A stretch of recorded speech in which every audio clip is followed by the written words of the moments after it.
ஓம் பூர்ணமதః பூர்ணமிதம் பூர்ணாத் பூர்ணமுதச்யதே பூர்ணஸ்ய பூர்ணமாதாய பூர்ணமேவாவசிஷ்யதே. ஓம் சாந்தி சாந்தி சாந்தி.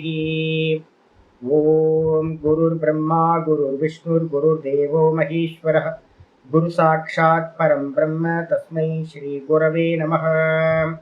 ஓம் யோந்தः பிரவிஷ்ய மம வாச்சமிமாம் பிரசுப்தாம் சஞ்சீவயத்யகில சக்திதரஸ்வதாம்னாம் அஞ்சாம்ஸ்ச ஹஸ்தச்சரணஸ்ரவணத்வகாதீன் பிராணான் நமோ பகவதே புருஷாய துப்யம். பிராணான் நமோ பகவதே புருஷாய துப்யம். ஓம் அத ஓம் அத ஓம் அத. நாராயண நம்ம பார்த்துக்கிட்டு இருக்கிறது யோக சூத்திரத்தோட கிளாஸ்ல பாகவதம் பார்த்துக்கிட்டு இருக்கோம். இந்த பாகவதத்தில் பார்த்தீங்கன்னா ஏகாதச ஸ்கந்தம் 3 அத்தியாயங்கள் பார்த்தீங்கன்னா உங்களுக்கு எடுக்கணும்னு பிளான் பண்ணி இப்போ 2வது அத்தியாயம் போயிட்டு இருக்கு. உத்தவருக்கு பார்த்தீங்கன்னா ஏகாதச ஸ்கந்தத்தில் பரமாத்மா கிருஷ்ண பரமாத்மா என்ன பண்றார், 14வது சாப்டர்ல தியானத்துக்கான விஷயங்கள் எல்லாத்தையும் சொல்றார்.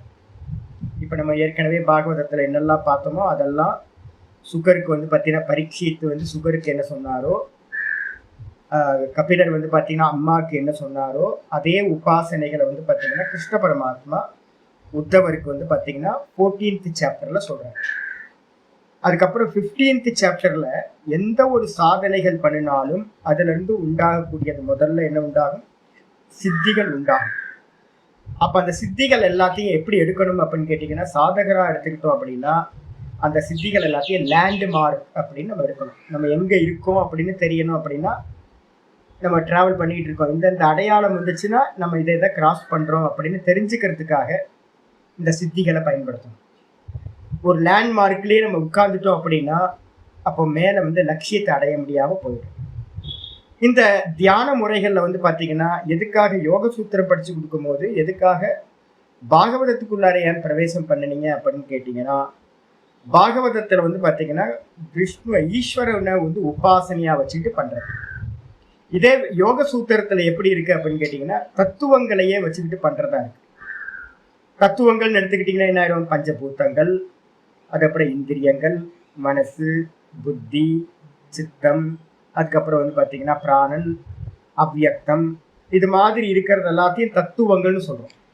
அப்ப தத்துவங்கள்ல தியானம் பண்றது எப்படி அப்படின்னா நிரீஸ்வரவாதத்துல வந்துருக்கு. எங்க பார்க்கலாம் சுவாமி, இப்ப எங்கேயாவது அது மாதிரி பண்றவங்க இருக்காங்களா அப்படின்னா, நீங்க விபாசனா எங்கேயாவது போனீங்க அப்படின்னா விபாசனால இருக்கிறது பௌத்த மதத்துல இருக்கக்கூடிய உபாசன முறைகள் எல்லாமே அப்படிதான் இருக்கு. வெறும் சப்தத்துல பாத்தீங்கன்னா பாக்குறது, வெறும் டிராவல் பண்றது நிறைய இருக்கு. நிறைய தியானங்கள் பாத்தீங்கன்னா சென்ஸ் ஆர்கன்ஸை பண்ற தியானங்கள் நிறைய இருக்கு. இந்த ஸ்பர்ஷத்தை பாத்தீங்கன்னா நல்லா கிள்ளி விட்டு பண்றதுன்னு சொன்னேன். நாக்கை பாத்தீங்கன்னா கிள்ளி விட்டுட்டு நாக்கிலேயே மெடிடேட் பண்றது. அப்புறம் பாத்தீங்கன்னா ஒரு பூவை பாத்தீங்கன்னா மனோரஞ்சித புஷ்பம் இருக்கு பாத்தீங்களா, அந்த மனோரஞ்சித புஷ்பத்தை எடுத்து ஒரு வாட்டி ஸ்மெல் பண்ணிட்டு என்ன பண்ணுவாங்க அப்படின்னு கேட்டீங்கன்னா மூக்குக்கு முன்னாடி கட்டி தொங்க விட்டுக்கிட்டு பண்றவங்க எல்லாம் இருக்காங்க. நல்லா மூக்குக்கு முன்னாடி அந்த மனோரஞ்சித புஷ்பத்தை இது பண்ணி தொங்க விட்டீங்கன்னா கொஞ்சோண்டு கசக்கிட்டு விட்டீங்க அப்படின்னா அப்படியே அந்த ஸ்மெல் வந்துகிட்டே இருக்கும். அந்த ஸ்மெல்லையே கவனம் வைக்கிறது. அப்ப சப்தம், ரூபம், ரசம், கந்தம், ஸ்பர்ஷம் அப்படின்னு எந்த விஷயத்துல வேணாலும் மெடிடேட் பண்ண முடியும். ஆனா ஈஸ்வரன் இருப்பாரு அப்படின்னா பௌத்த மதத்துல பண்ணக்கூடிய எந்த மெடிடேஷன்லயும் ஈஸ்வரன் இல்லை. இப்ப நம்ம என்ன பண்ண போறோம் அப்படின்னா, ஒரு பக்தனா இருக்கிறவன் என்ன பண்ணணும், சேஸ்வர யோகத்தை நம்ம கொண்டு வரோம் அப்படின்னா ஈஸ்வர ரூபத்துல பாத்தீங்கன்னா உண்டாகிறத மெடிடேட் பண்ண போறோம். இதுதான் ஆச்சாரியர் என்ன பண்றார் அப்படின்னு கேட்டீங்கன்னா ஒவ்வொன்றா சொல்லிக்கிட்டே வந்தார். நேற்று 13வது ஸ்லோகம் பார்த்து முடிச்சிருக்கோம். இந்த 13வது ஸ்லோகத்துல வரும்போது என்ன ஆயிருக்கு அப்படின்னா, நான் ஏற்கனவே உங்களுக்கு பகவத்கீதை சொல்லும்போது சொன்னேன், விராட்டு, ஹிரண்யகர்பன், ஈஸ்வரன் இப்படி போய் தான் பார்த்தீங்கன்னா நீங்க என்ன பண்ணணும் அப்படின்னா சுத்த பிரம்மத்துக்கு போகணும். அகார, உக்காரம், அகாரம், துரியம். இந்த இதுல வந்து பாத்தீங்கன்னா இன்னைக்கு காலையில நம்ம பாடம் பார்த்துக்கிட்டு இருக்கோம் பகவத்கீதையில எந்த உபாசகர்கள் சிறந்தவர்கள் அப்படின்னு கேள்வி வரும்போது நம்ம என்ன பார்த்துட்டு இருக்கோம்? சகுன உபாசகர்கள் விஸ்வரூபத்துல யாரு தியானம் பண்றானோ அவன் உயர்ந்தவன். விஸ்வரூபத்தை எவன் வச்சிருக்கானோ அவனுக்கு பேர் தான் ஹிரண்ய கர்ப்பர்னு பேர். ஹிரண்ய கர்ப்பர் தான் விஸ்வரூபதாரியா இருக்கார். ஹிரண்ய கர்ப்பர் தான் விஸ்வரூபத்தை ஏற்று இப்ப நான் பரமஹம்சானந்தான்ற நான் இந்த ஸ்தூல தேகத்தை உடையவனா இருக்கேன்.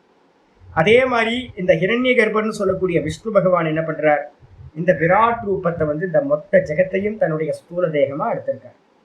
அப்ப இந்த ஸ்தூல தேகத்தை உபாசனை பண்றவன், உபாசனைன்னு சொல்லிட்டோம், தைலதார மாதிரி ஒரு ஏதாவது இத விஷயத்தை எடுத்துக்கிட்டு தைலதார மாதிரி சிந்தனை பண்றது. இந்த தைலதார மாதிரி சிந்தனை பண்ற விஷயத்தை தான் நம்ம என்ன பண்றோம்? உபாசனைன்னு சொல்றோம், சகுன உபாசனைன்னு சொல்றோம்.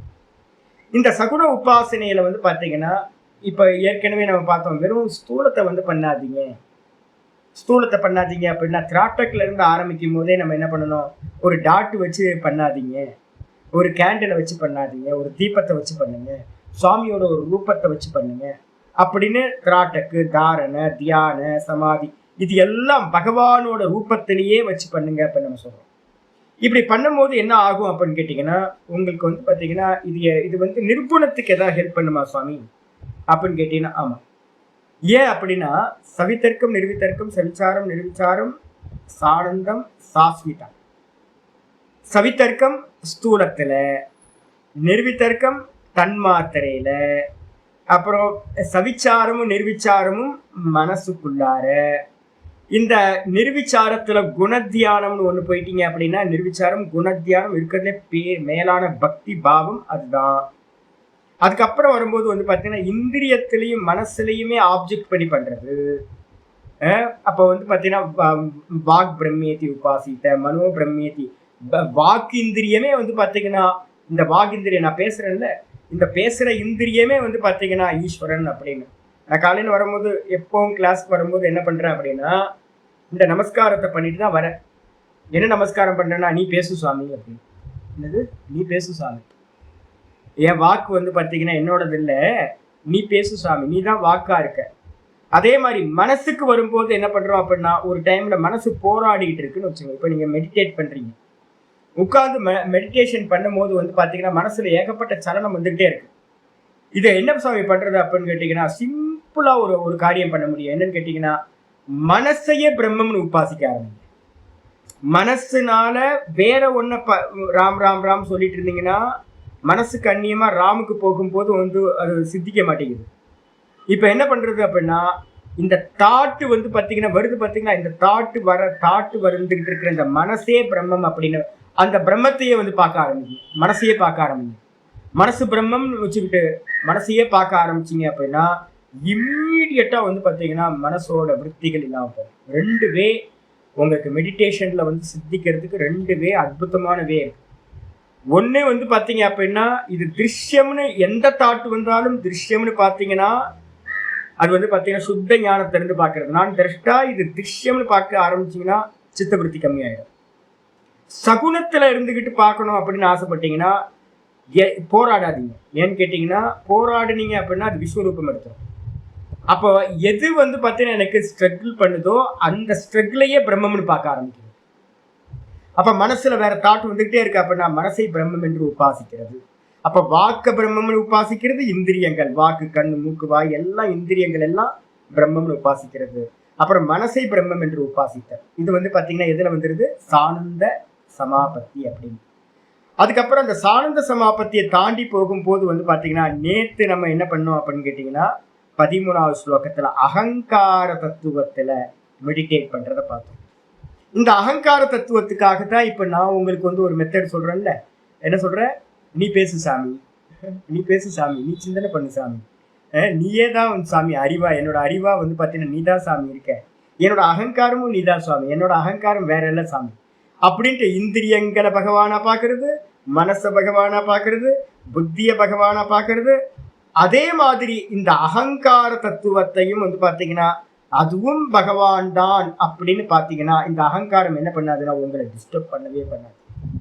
ஏன்னா நான் பேசல, எல்லாத்துக்கும் அகங்காரம்ன்றது என்னது? கர்த்தத்துவம் தானே. நான் பண்றேன்ற அந்த கருத்திருத்துவம் தான் வந்து பார்த்தீங்கன்னா அகங்காரம்னு பேர். அகம் கர்த்தா இது அகங்காரம். எல்லாத்துலேயும் நான் பண்றேன்னு வரும்போது உங்களுக்கு அபிமானம் வந்துடுது. அந்த அபிமானம் வந்து பார்த்தீங்கன்னா உங்களுக்கு துக்கத்தை கொடுக்குது. அப்போ என்ன பண்ணணும் அப்படின்னு கேட்டிங்கன்னா, இந்த அகங்காரம்ன்றது வந்து பார்த்தீங்கன்னா ரிஃப்ளெக்ஷன் கான்சியஸ்னஸ். அப்போ ரிஃப்ளெக்ஷனும் இது வந்து ஒரிஜினலும் வேறையானா இல்லை. அப்போ நான் என்ன பண்ணுறேன் அப்படின்னா, என்னிடத்துல இந்த தேகத்தில் எந்த காரியங்கள்லாம் நடக்குதோ அந்த காரியங்கள் எல்லாத்தையும் பண்ணக்கூடிய அந்த அகங்காரம்னு ஒன்று இருந்துக்கிட்டு, நான் ஆச்சாரியார் அப்படின்னு இருந்துட்டு உங்களுக்கு பாடம் எடுக்கிறேன்னா, அந்த அகம்னு சொல்லக்கூடியது வந்து ரிஃப்ளெக்ஷன் கான்சியஸ்னஸாக இருக்கிறதும் நீதான் சுவாமி அப்படின்னு வந்து பார்த்தீங்கன்னா பகவானா அந்த அகங்காரத்தை பார்த்துட்டு, அந்த அகங்காரத்திலேயே யார் மெடிடேட் பண்றா அப்படின்னு மெடிடேஷன் பண்றவனையே பார்த்துக்கிட்டு இருக்கீங்கன்னு வச்சுக்கோங்க. அதுக்கு பேர் வந்து அகங்காரத்துக்கு யோக சூத்திரத்தில் அதுக்கு என்ன பேர் அப்படின்னா அஸ்மிதான்னு பேர். அஸ்மிதால வந்து பார்த்தீங்கன்னா அது கூட ஒரு சா போட்டீங்கன்னா சாஸ்மிதா அப்படின்னு ஆயிடும். அஸ்மிதால பண்ணக்கூடிய தியானத்துக்கு பேரு சாஸ்மிதா சமாபத்தி அப்படின்னு இருக்கிறது உயர்ந்தது. இதைதான் 13வது ஸ்லோகத்துல பார்த்தோம். தாரயன் மையகம் தத்துவே, தாரயன் மை அகம் தத்துவே. இப்ப நான் ஒரு பக்தன், நான் என்ன நிர்குணத்துக்கு போகிறேன்னு வச்சுங்க. அப்போ என்ன பண்ணணும் அப்படின்னு கேட்டீங்கன்னா ஸ்டெப்பா ஏறிட்டு இருக்கேன். இந்த கிருஷ்ணன் தான் வந்து பார்த்தீங்கன்னா நானா இருக்கான் அப்படின்னு என்ன பண்ணியிருக்கோம் ஸ்லோகத்தில் 11வது அத்தியாயத்தில் அகமாத்மா குடாகேஷன்னு எடுத்திருக்கோம். எனக்கு ஆத்ம தத்துவத்தெல்லாம் நேத்தி பண்ணி சுத்த நிர்குண நிராகாரம் தெரியல. நான் இப்போ ஆழ்ந்த வேலை தான் இருக்கேன். அப்போ என்ன பண்ணுறதுன்னா எனக்கு தெரிஞ்சது கிருஷ்ணன் தான் தெரியும். அப்போ நான் எப்படி அர்த்தம் எடுக்கிறேன் அப்படின்னா, எனக்குள்ளார நான் சொல்லக்கூடிய அந்த தத்துவமாக இருக்கிறது, அந்த கிருஷ்ணன் தான் எனக்குள்ளார நானா இருக்கார். தாரயன் மயி அகம் தத்துவே. என்ன பண்ணணும் அப்படின்னு கேட்டீங்கன்னா, தாரணை பண்றவன் எப்படி பண்ணணும்? மயி என்னிடத்தில் நான் எப்படி இருக்கேன்? அகம் தத்துவே, நான் அகமா இருக்கேன். அப்போ அகமா நான் அகம்னு உள்ளுக்குள்ளார ஒருத்தன் பிடிச்சுக்கிட்டு இருக்கான் பாருங்க. அந்த அகமா நான் அந்த கிருஷ்ணன் தான் இருக்கா அப்படின்னு வைகாரிக்கே அகிலம் சர்வேந்திரியானாம் ஆத்ம தத்துவம் பிராப்தி. அவன் என்ன பண்றான் அப்படின்னு கேட்டீங்கன்னா, நல்லா வந்து பாத்தீங்கன்னா அந்த நான்லயே இருந்துகிட்டு கூடவே என்ன நினைக்கிறான் தெரியுங்களா? வைகாரிக்கே அகிலம், இந்த மொத்த பிரபஞ்சமும் விகாரம். இது எல்லாம் எதோட விகாரம்னா மனசோட விகாரம். நான் இன்னைக்கு உங்களுக்கு படிச்சு காட்டணும்னு நினைச்சது வந்து பாத்தீங்கன்னா, இந்த இதுல வந்து பாத்தீங்கன்னா காலையில அந்த விபூதி யோகம்னு ஒண்ணு, இதுக்கு அடுத்த அத்தியாயம் 15வது அத்தியாயம் இப்ப நம்ம படிச்சுட்டு இருக்கோம். 16வது அத்தியாயம் உத்தவருக்கு வந்து பாத்தீங்கன்னா கிருஷ்ணர் விபூதி யோகத்தை சொல்றாரு. விபூதி யோகத்தை சொல்லும் போதே அந்த விபூதி யோகத்துல கடைசி 4 ஸ்லோகத்துல 41வது ஸ்லோகத்துல சொல்றாரு, மனோவிகாரா ஏவையேதே யதா வாசாபிதீயதே. ஒரு வார்த்தை, ரொம்ப முக்கியமான வார்த்தை. விபூதி யோகம் கையில வச்சிருந்தீங்கன்னா எடுத்து பார்த்தீங்க 41வது ஸ்லோகத்துல. இதுக்கு அடுத்த அத்தியாயம் நான் முன்னாடி எடுத்துட்டேன் உங்களுக்கு.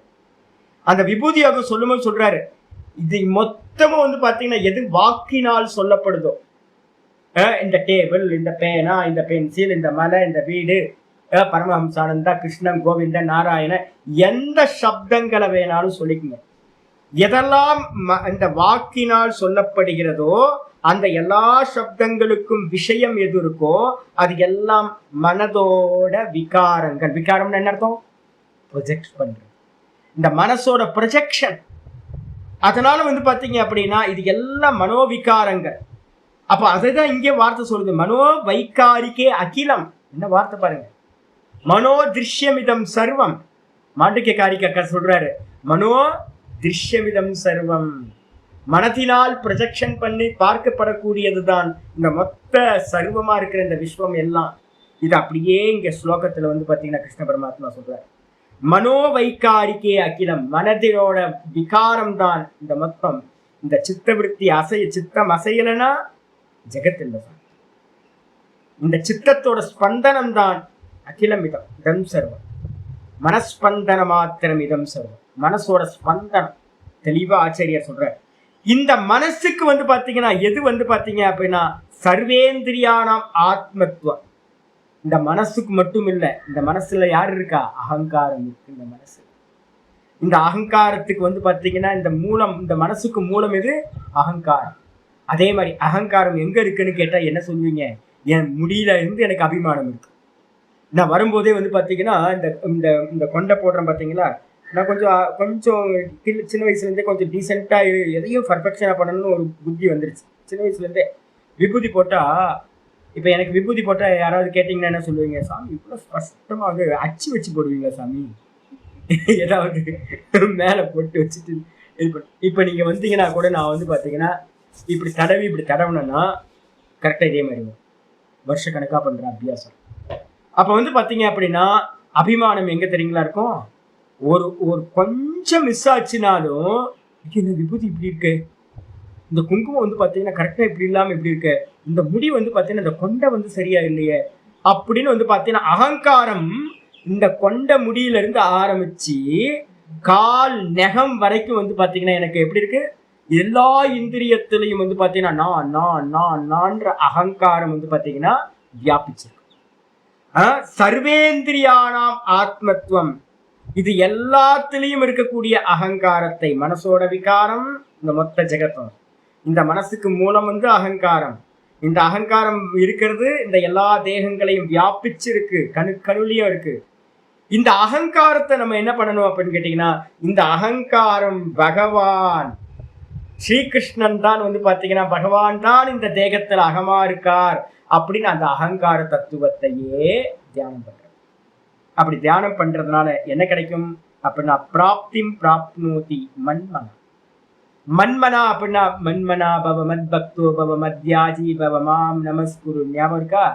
10வது அத்தியாயத்துல கடைசி ஸ்லோகம் மன்மனா பவ, மனதை என்னிடத்திலேயே கொடுப்பாயாக, என்னையே சிந்தனை பண்ணிக்கிட்டு இருக்குன்னு நம்ம சொன்னோம்ல.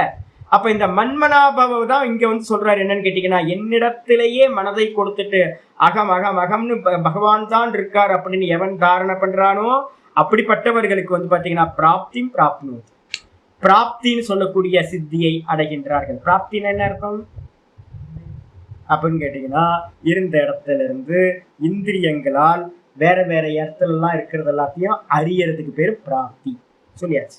இன்னைக்கு பாட்டம் வந்துருங்க 14வது ஸ்லோகம். இந்த 14வது ஸ்லோகத்துல வந்து பாத்தீங்க அப்படின்னா என்ன பண்ணணும்? சமஷ்டி புத்தி அப்படின்னு எடுத்து மெதுவா கொண்டு உள்நோக்கி போறோம். இந்த சூக்ஷ்மமா அதி சூக்ஷ்மமா இருக்கிற ஆத்மாவை, நிர்குண நிராகாரமா இருக்கிற ஆத்மாவை அறியறதுக்கு ஒரு ஸ்டேர் கேஸ் மாதிரி மெதுவா ஸ்டெப் பை ஸ்டெப்பா மேலே ஏறி போறோம். இந்த மேலே ஏறி போகும்போது வர ஒவ்வொரு தத்துவத்தையும் கிராஸ் பண்றோம்.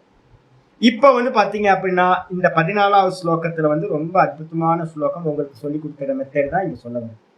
மகத்யாத்மனி யசூத்ரே, மகத்யாத்மனி யசூத்ரே தாரயேன் மயி மானசம், தாரயேன் மயி மானசம் பிராகாம்யம் பாரமேஷ்ட்யம் மே, பிராகாம்யம் பாரமேஷ்ட்யம் மே விந்ததே வியக்தஜன்மனஹ, விந்ததே வியக்தஜன்மனஹ மகத்யாத்மனி யசூத்ரே தாரயேன் மயி மானசம் பிராகாம்யம் பாரமேஷ்ட்யம் மே விந்ததே வியக்த ஜன்மனஹ. அவ்யக்த ஜன்மனஹ. மகத்தி ஆத்மனி. நான் நிறைய பேர்கிட்ட சொன்னது வந்து பார்த்தீங்கன்னா, வேதாந்தம் படிச்சவங்க நிறைய பேருக்கு மகத்துன்ற தத்துவத்தை பற்றி நிறைய பேருக்கு சரியா தெரியலன்னு நான் சொல்லிகிட்டே இருந்தேன். தெரியுங்களா உங்களுக்கு? ரொம்ப இந்த இடத்துல ரொம்ப கிளாரிட்டி வேணும். மனஸ்தத்துவம்னா என்ன அர்த்தம்? சங்கல்ப விகல்பாத்மகம் மனஹ. நல்லா புரிஞ்சுக்கணும். ஆசிலேஷன் மைண்டா இருந்துச்சு, சஞ்சலமா இருக்கு அப்படின்னா, விதவிதமான தாட் ப்ராசஸ் போயிட்டே இருக்குன்னா அதுக்கு பேர் மனசு. எப்போ வந்து பார்த்தீங்கன்னா அந்த தாட் ப்ராசஸ் நிச்சய புத்தியா ஒரே தாட்டா இருக்கோ, ஒரே விஷயத்துல வந்து தொடர்ந்து நிற்கிதோ, அப்போ அதுக்கு பேர் வந்து புத்தி, சேனலைஸ்டு திங்கிங். இப்போ நீங்க பாடத்துல உட்காந்துருக்கீங்க, என் பின்னாடியே உங்க சிந்தனை, உங்க மனசு என்னை கைப்பிடிச்சுக்கிட்டு நான் சொல்றதையே சிந்திச்சுக்கிட்டு இந்த 1 மணி நேரம் இருக்கு அப்படின்னா நீங்க எங்க வந்துட்டீங்கன்னு அர்த்தம்? புத்தி தத்துவத்துக்கு வந்துட்டீங்கன்னு அர்த்தம்.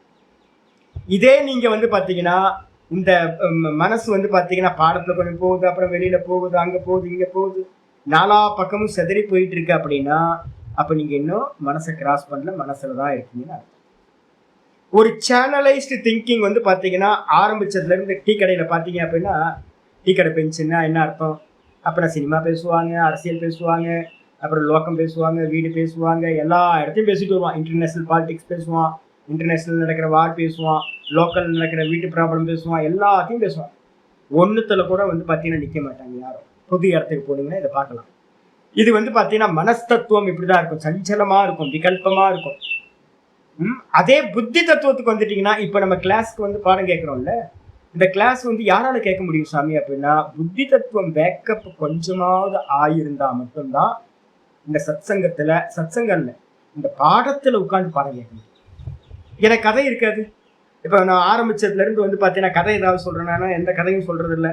அப்ப கதை சொல்லாம வந்து எங்க ஆசிரியர் சொல்லுவாங்க, எங்கேயாவது கதை பேசுனாங்கன்னா எங்க ஆசிரியர் திட்டுவாங்க. ஏன் அப்படின்னா, இந்த சுவாத்தியாயம் என்ன பண்ணுது அப்படின்னு கேட்டீங்கன்னா, இன்டைரக்டா மனசை நாசம் பண்றது இந்த சுவாத்தியாயம். என்டர்டெயின்மெண்ட்டுக்காக நீங்க வந்து பாத்தீங்கன்னா வேற எதையாவது வேற சப்ஜெக்டுக்கு உள்ள போனீங்கன்னா உங்க மனசு என்ன ஆகாதுன்னு கேட்டீங்கன்னா நாசமாகாது. அப்ப எங்க ஆசிரியர்கள் என்ன பண்ணுவாங்கன்னா, நூல் பிடிச்ச மாதிரி பூர்ண மதங்கள்ல இருந்து ஆரம்பிச்சாங்கன்னா ஸ்ட்ரெச் பண்ணிக்கிட்டே போவாங்க. ஆரம்பத்தில் இருக்கிறவங்களுக்கு கொஞ்சம் கஷ்டமா இருந்தாலும் மேக்சிமம் மெதுவா என்ன ஆயிடுன்னு கேட்டீங்கன்னா பழகினதுக்கு பிறகு என்ன ஆயிடுன்னு கேட்டீங்கன்னா, உங்களால வந்து பாத்தீங்கன்னா இந்த பக்கம் அந்த பக்கம் போக முடியாது. என்னோட ஆச்சரியத்தை நான் பாடம் கேட்பேன், சாமி ஏன் சாமி இவ்வளோ வேகமா பேசுறீங்க, தட பேசுறீங்க சாமி. இப்ப நானும் வந்து பாத்தீங்கன்னா வேகமா பேசுவேன். என்னோட பழைய இதெல்லாம் நான் உங்களுக்கு போட்டு தரேன், கிளாஸஸ் எல்லாம் மனனம் பண்றதுக்கு. என்னோட பழைய கிளாஸஸ் எல்லாம் கேட்டீங்க அப்படின்னா உங்களுக்கு இப்போ இப்போ ஈஸியா பிடிக்க முடியும். ரொம்ப வேகமா இருக்கும். ஏன் அப்படின்னு கேட்டீங்கன்னா, உங்களோட அட்டென்ஷன் வந்து பாத்தீங்கன்னா என்ன பண்ணக்கூடாதுன்னா இந்த பக்கம் போகக்கூடாது. என்னோட தாற்பயம் என்னோட ஆச்சரியம் சொல்லி கொடுத்த மெத்தட். உங்களுக்கு எதையாவது டிஸ்ட்ராக்ஷனா வந்து ஒரு கதையோ இல்லை வேற எதையாவது போனேன் அப்படின்னா அது உங்களை என்ன பண்ணும், மனசு கொஞ்சம் ரிலாக்ஸ் பண்றது, இங்க அங்க கொண்டு போகும். இதே வந்து பாத்தீங்கன்னா ஆரம்பத்துல இருந்து முடிவு வரைக்கும் ஒரே விஷயத்தை நோக்கி அப்படியே டீட்டெயிலா போயிட்டே இருக்க, டீப்பா போறோம் அப்படின்னா மனசு போக்கஸ்ட் ஆயிருக்குல்ல. இது என்ன அப்படின்னா புத்தி தத்துவம்னு பேரு. அப்ப மனஸ்தத்துவத்துல இருக்கிறவங்க வந்து பாத்தீங்கன்னா சத்சங்கெல்லாம் கேட்டீங்கன்னா தெரியும், ஒரு பஜன்ஸ் போகும், ஒரு கதை போகும், இந்த கதை அந்த கதை, ஒரு 10 கதையை சொல்லி கொஞ்சோண்டு விஷயத்த சொல்லும் போது மனசு ரொம்ப ரிலாக்ஸா இருக்கும், சத்சங்கம் ரொம்ப இருக்கும். ஆனா கிளாஸ் கேட்கறது வந்து ரொம்ப கஷ்டம். இப்போ உங்க உட்கார்ந்து கேட்குறீங்க அப்படின்னா உங்க புத்தி தத்துவம் வேக்கப் ஆயிடுச்சு. சரி, புத்தி தத்துவம் வேக்கப் ஆயிடுச்சு.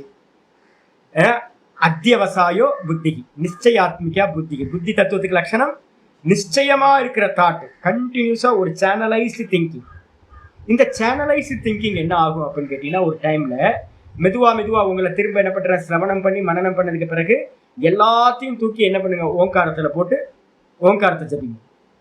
ஓம் இத்தியேதது அக்ஷரம் இதம் சர்வம், முடிஞ்சு போச்சு. எல்லா சப்தங்களையும் வந்து பாத்தீங்கன்னா தூக்கி ஓங்காரத்துல போட்டு வந்து பாத்தீங்கன்னா வெறும் ஓம் ஓம் ஓம் சொன்னீங்கன்னா, இப்ப சேனலைஸ்டு திங்கிங்கா இருக்கிற சிரவணம் மனனம் என்ன ஆயிடும், மெதுவா வந்து பாத்தீங்கன்னா ஏக்க தத்துவ அபியாசத்துக்குள்ள வந்துடும். அப்போ அதுவும் என்னது, அதுவும் புத்தி. இப்போ வந்து சேனலைஸ்டு திங்கிங்கா போயிட்டு இருக்கிறது ஏக்க பிரத்யத்துல ஒரே தாட்டுல தைலதார மாதிரி நிற்கும் போது அதுக்கு பேர் வந்து பாத்தீங்கன்னா புத்தி. ஸ்தூலம் சூக்ஷ்மம். புத்தியில வந்து பாத்தீங்கன்னா 2ஆ பிரிச்சுங்க. இப்ப இருக்கிற ஸ்தூல புத்தி இத பேஸ் வச்சுக்கிட்டு தான் வந்து பாத்தீங்கன்னா நீங்க நல்லா சத்சங்கம் இந்த கிளாஸ் கேட்டு நல்ல சிரவணமும் மனநமும் பண்ண மெதுவா அதுக்கப்புறம் ஓங்காரத்துல ஏக்க தாட்டை ஆக்கி உட்காருங்கன்னா உங்களால அந்த பலம் வந்து பாத்தீங்கன்னா ஏக்க தாட்டுல உட்கார்ற பலம் உங்களுக்கு கிடைக்கும். இந்த ஏக்க தாட்டுல இருக்கிற வரைக்கும் புத்தி. அந்த ஏக்க தாட்டு என்ன ஆகும், ஏக்க தத்துவ அபியாசம் சொல்றாங்க. அது ஒரு டைம்ல என்ன ஆகும் கேட்டா, அபியாசம் அதிகமாக அந்த அபியாசம் போய் இந்த ஓங்காரம்ன்ற சப்தமும் ஸ்டாப் ஆயிடும். அந்த ஓங்காரம் ஸ்டாப் ஆச்சு அப்படின்னா நீங்க தெரிஞ்சுக்கலாம், உங்களுடைய மனசு புத்தி வந்து பாத்தீங்கன்னா சமஷ்டி புத்தியோட மிக்ஸ் ஆகுது அப்படின்னு தெரிஞ்சுக்கலாம். டக்குன்னு வராது, மெதுவா ஒரு 5 நிமிஷத்துக்கு வந்து பாத்தீங்கன்னா ஜபம் நின்று போயிடும், திரும்ப ஜபம் பண்ணுங்க. 5 நிமிஷம் ஜபம் ஓடிக்கிட்டே இருக்கும், மனசு வந்து பாத்தீங்கன்னா சுத்தமா ஆயிடும். மனசுல இருக்கிற அந்த ஓங்கார விருத்தியும் வந்து பாத்தீங்கன்னா இல்லாம போயிடும். ஓம் ஓம் நின்று போயிடும். அப்படியே பிளைனா பிளாங்கா இருக்கும். அதுக்கப்புறம் திரும்ப வந்து பார்த்தீங்கன்னா ஆரம்பிக்கும், ஓம் ஓம் ஓம், திரும்ப நின்று போயிடும். இது மாதிரி மெதுவா மெதுவா மெதுவா வரும்போதே உங்களுக்கு தெரியணும், என்னுடைய புத்தி மகத்தை வந்து பிராப்தி பண்ணுது. மகத்துனா என்ன அப்படின்னு கேட்டீங்கன்னா, மகத்துக்கு 2 மீனிங் இருக்கணும். ஒண்ணு வந்து பாத்தீங்கன்னா சமஷ்டி புத்தி. அப்போ சமஷ்டி புத்தின்னு வரும்போது வந்து பாத்தீங்கன்னா, அதுல வந்து இந்த மொத்த ஜெகத்தோட புத்தியும் அந்த சமஷ்டி புத்தி ஒரு புத்தியில தான் இருக்கு. சமஷ்டி புத்தி யாரு? ஹிரண்யகர்பர். அந்த ஹிரண்யகர்பருக்குள் மேலதான் இந்த லோகத்துல இருக்கிற எல்லா இண்டிவிஜுவல் புத்தியும் கல்பிதம். அப்போ உங்களோட இண்டிவிஜுவல் புத்தியில என்ன இருந்துச்சு? ஓம் ஓம் ஓம்னு தாட் இருந்துச்சு. அதுல இருந்து வந்து பாத்தீங்கன்னா அப்படியே அது மேல போகும்போது இந்த தாட்டும் இல்லாம போயிடும். சமஷ்டி புத்தியில வந்து பாத்தீங்கன்னா எம்டியா இருக்கும், விஷாலமான ஆகாசம் மாதிரி. அதுல போனதுக்கு பிறகு சரி இது ஒண்ணு. சரி, அந்த இடத்துல என்ன சுவாமி இருக்கும்? வேற என்ன இருக்கும்? மனசுல வந்து பாத்தீங்கன்னா விற்த்திகள், மனோவிற்த்திகள் இல்லாம ஏக்கத்தாட்டும் போயிடுச்சு. அப்ப வேற என்ன இருக்கும்? அங்க சுவாசம் போயிட்டு இருக்குமா? பிராணன் போயிட்டு இருக்கும்ல. அப்ப வந்து பாத்தீங்கன்னா 2 ஐட்டம் வந்து பாத்தீங்கன்னா உங்களுக்கு எந்த இடத்துல அந்த ஓங்காரத்தாட்டும் நின்று போச்சோ அந்த இடத்துல பிளைனா புத்தியில எந்த தாட்டும் இல்லாம இருக்கும், அது சமஷ்டி புத்தி. கூட வந்து பாத்தீங்கன்னா பிராணன் மட்டும் போய்கிட்டு இருக்கும். அந்த பிராணனுக்கு பேரும் வந்து பாத்தீங்கன்னா மகத்துன்னு பேர். அப்ப நல்லா புரிஞ்சுக்கணும், மகத்துன்ற தத்துவம் வந்து பாத்தீங்கன்னா பிராணனையும் குடிக்கும். சமஷ்டி பிராணன் கூட வந்து பாத்தீங்கன்னா சமஷ்டி புத்தி. இது ஆச்சாரியர் என்ன பண்ணுவார் அப்படின்னா, ஈஷாவாசியத்தை இருக்கும்போது சமஷ்டி மனசும் கூட வந்து பாத்தீங்க அப்படின்னா ஹிரண்யகர்ப தத்துவம்னு சொல்லுவார். அந்த ஹிரண்யகர்ப தத்துவத்துல வந்து பாத்தீங்கன்னா கிரியாசக்தி வந்து பாத்தீங்க அப்படின்னா கிரியாசக்தி பிராணன், ஞான சக்தி புத்தி, அப்புறம் இச்சா சக்தி வந்து பாத்தீங்கன்னா மனசு. இந்த 3ம் சமஷ்டியில வந்து பாத்தீங்கன்னா ஹிரண்யகர்பர் அப்படின்னு சொல்லப்படுது. ஹிரண்யகர்பருக்கு இன்னொரு பேர் என்ன சொல்லியிருக்கோம்? சூத்ராத்மா. வாயுர்வை தத் சூத்திரம். உங்களுக்கு கீதால வந்து பாத்தீங்கன்னா சூத்ராத்ம பிராமணம் எடுத்திருக்கேன். அப்ப வாயுர்வை தத் சூத்திரம், வாயுக்கு பேரு தான் சூத்திரம்னு பேரு. பிராணோவை தத் சூத்திரம், இந்த தேகத்துல பிராணன், இதே வந்து பாத்தீங்கன்னா வெளியில வந்து பாத்தீங்கன்னா வாயு, அதுக்கு பேர் தான் சூத்திராத்மான்னு பேரு. அப்ப சூத்திராத்மானா இந்த தேகத்துல பிராணனா இருக்கிறது சூத்திராத்மா. கூடவே வந்து பாத்தீங்கன்னா எங்க தாட்லெஸ்ஸா போகுதோ அப்ப இருக்கிற சமஷ்டி புத்திக்கு பேரும் சூத்திராத்மா. நல்லா புரிஞ்சுக்கணும். ஆச்சாரியார் சொல்றார், மகதி ஆத்மனி யக சூத்ரே. எந்த மகத்தாத்மான்னு சொல்லக்கூடிய எந்த சூத்திராத்மாவினிடத்தில் வாயுர்வை தத் சூத்திரம். கார்கிக்கு வந்து பார்த்தீங்கன்னா சூத்திராத்மாவை சொல்லும் போது யாக்ஞவல்க்ய மகரிஷி சொல்றார் சூத்திராத்மான்றதுக்கு அர்த்தம். கீதால வந்து பார்த்தீங்கன்னா என்ன சொல்லியிருக்கேன்? சூத்திரை மணிகனாயினர். இந்த மொத்த பிரபஞ்சமும் சூத்திரமா இருக்கிற என்னிடத்தில் மணிகள் எப்படி நூல்ல கோர்க்கப்பட்டிருக்கோ அது மாதிரி என்னிடத்தில் கூர்க்கப்பட்டிருக்கு அப்படின்னு. அப்ப நம்ம எல்லாத்துக்குள்ளாரையும் ஒரு நூல் வந்து பாத்தீங்கன்னா ஒரு த்ரெட் வந்து பாத்தீங்கன்னா கனெக்ட் ஆயிருக்கு. என்ன த்ரெட்டு? வாயு, பிராணன். நம்ம எல்லாம் பிராணன் இடத்துல கோர்க்கப்பட்டவர்களா இருக்கோம்.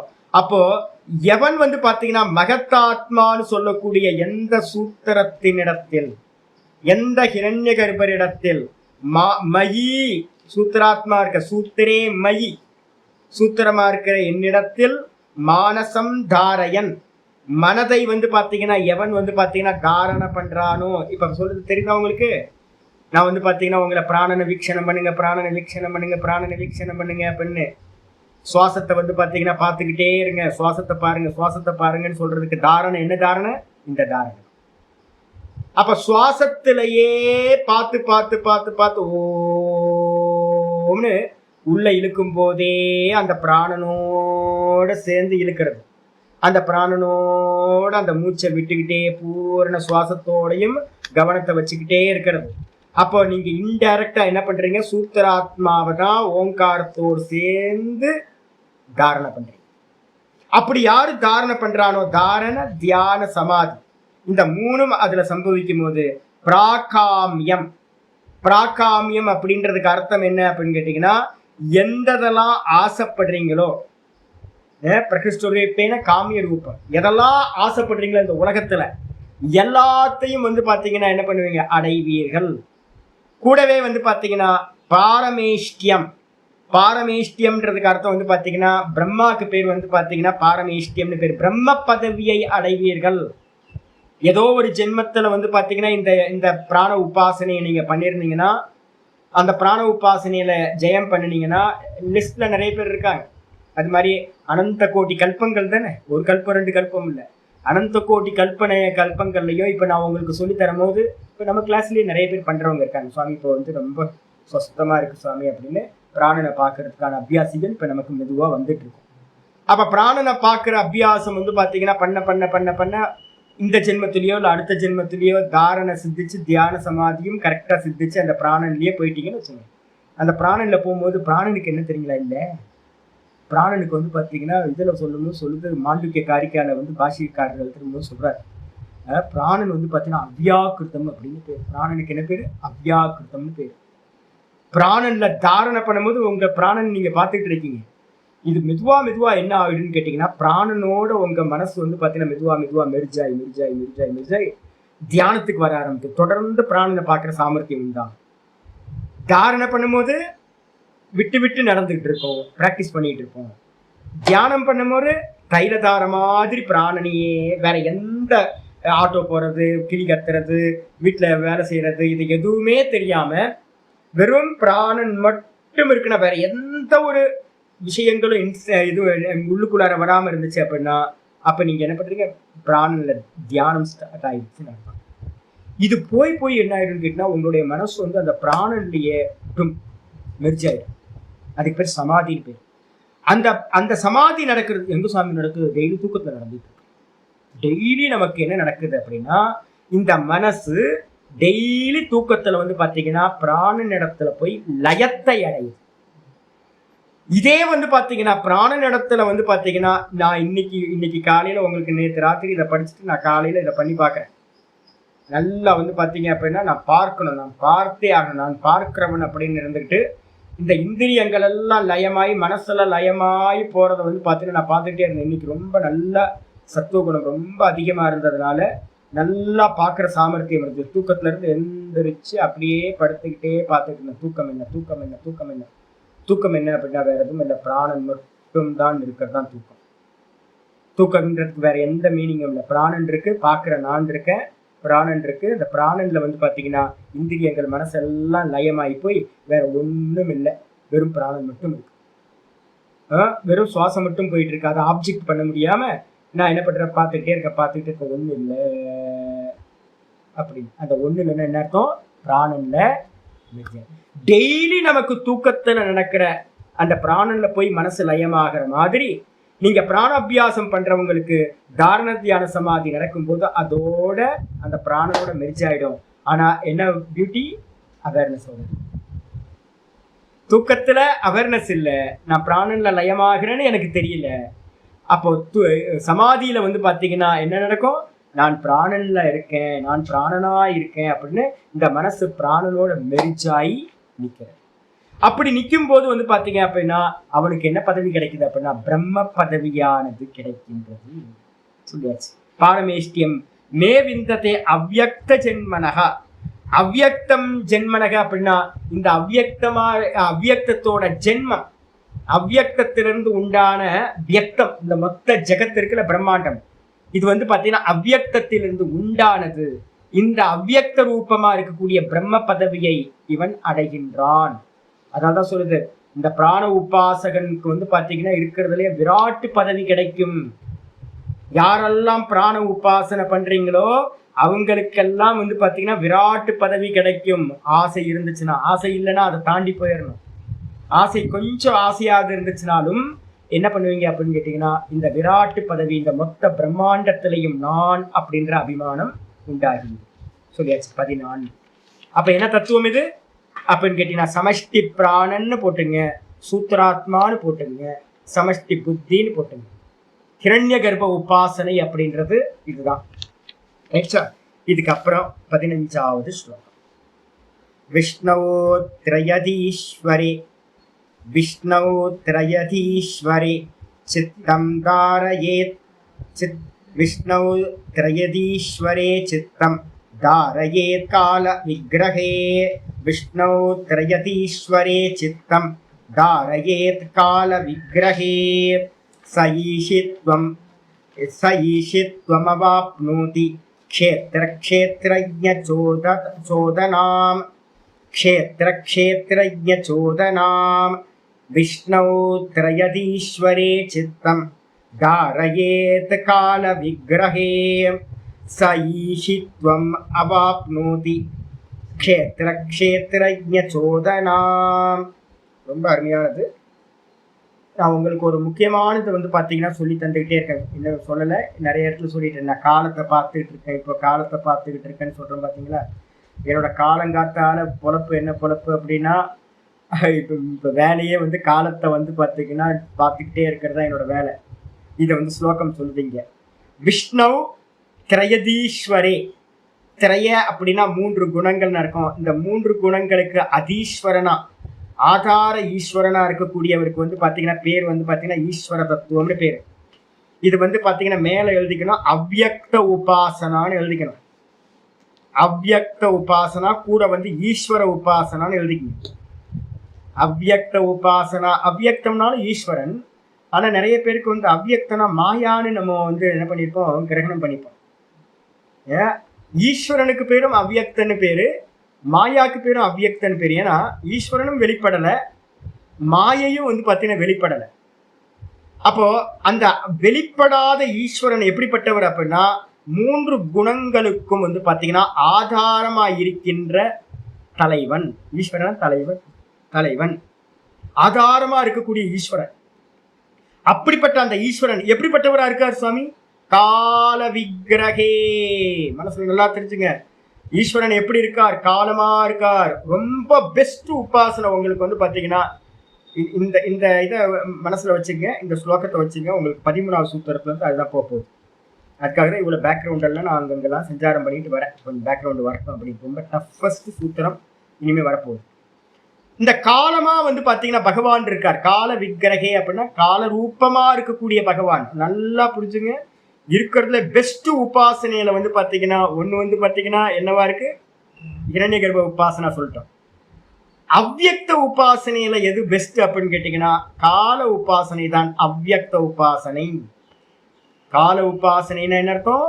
அவ்யக்த உபாசனை. சரி, அவ்யக்தம்ன்ற காலம் வெளிப்பட்டதா வெளிப்படாது? காலத்தை பார்க்க முடியுமா?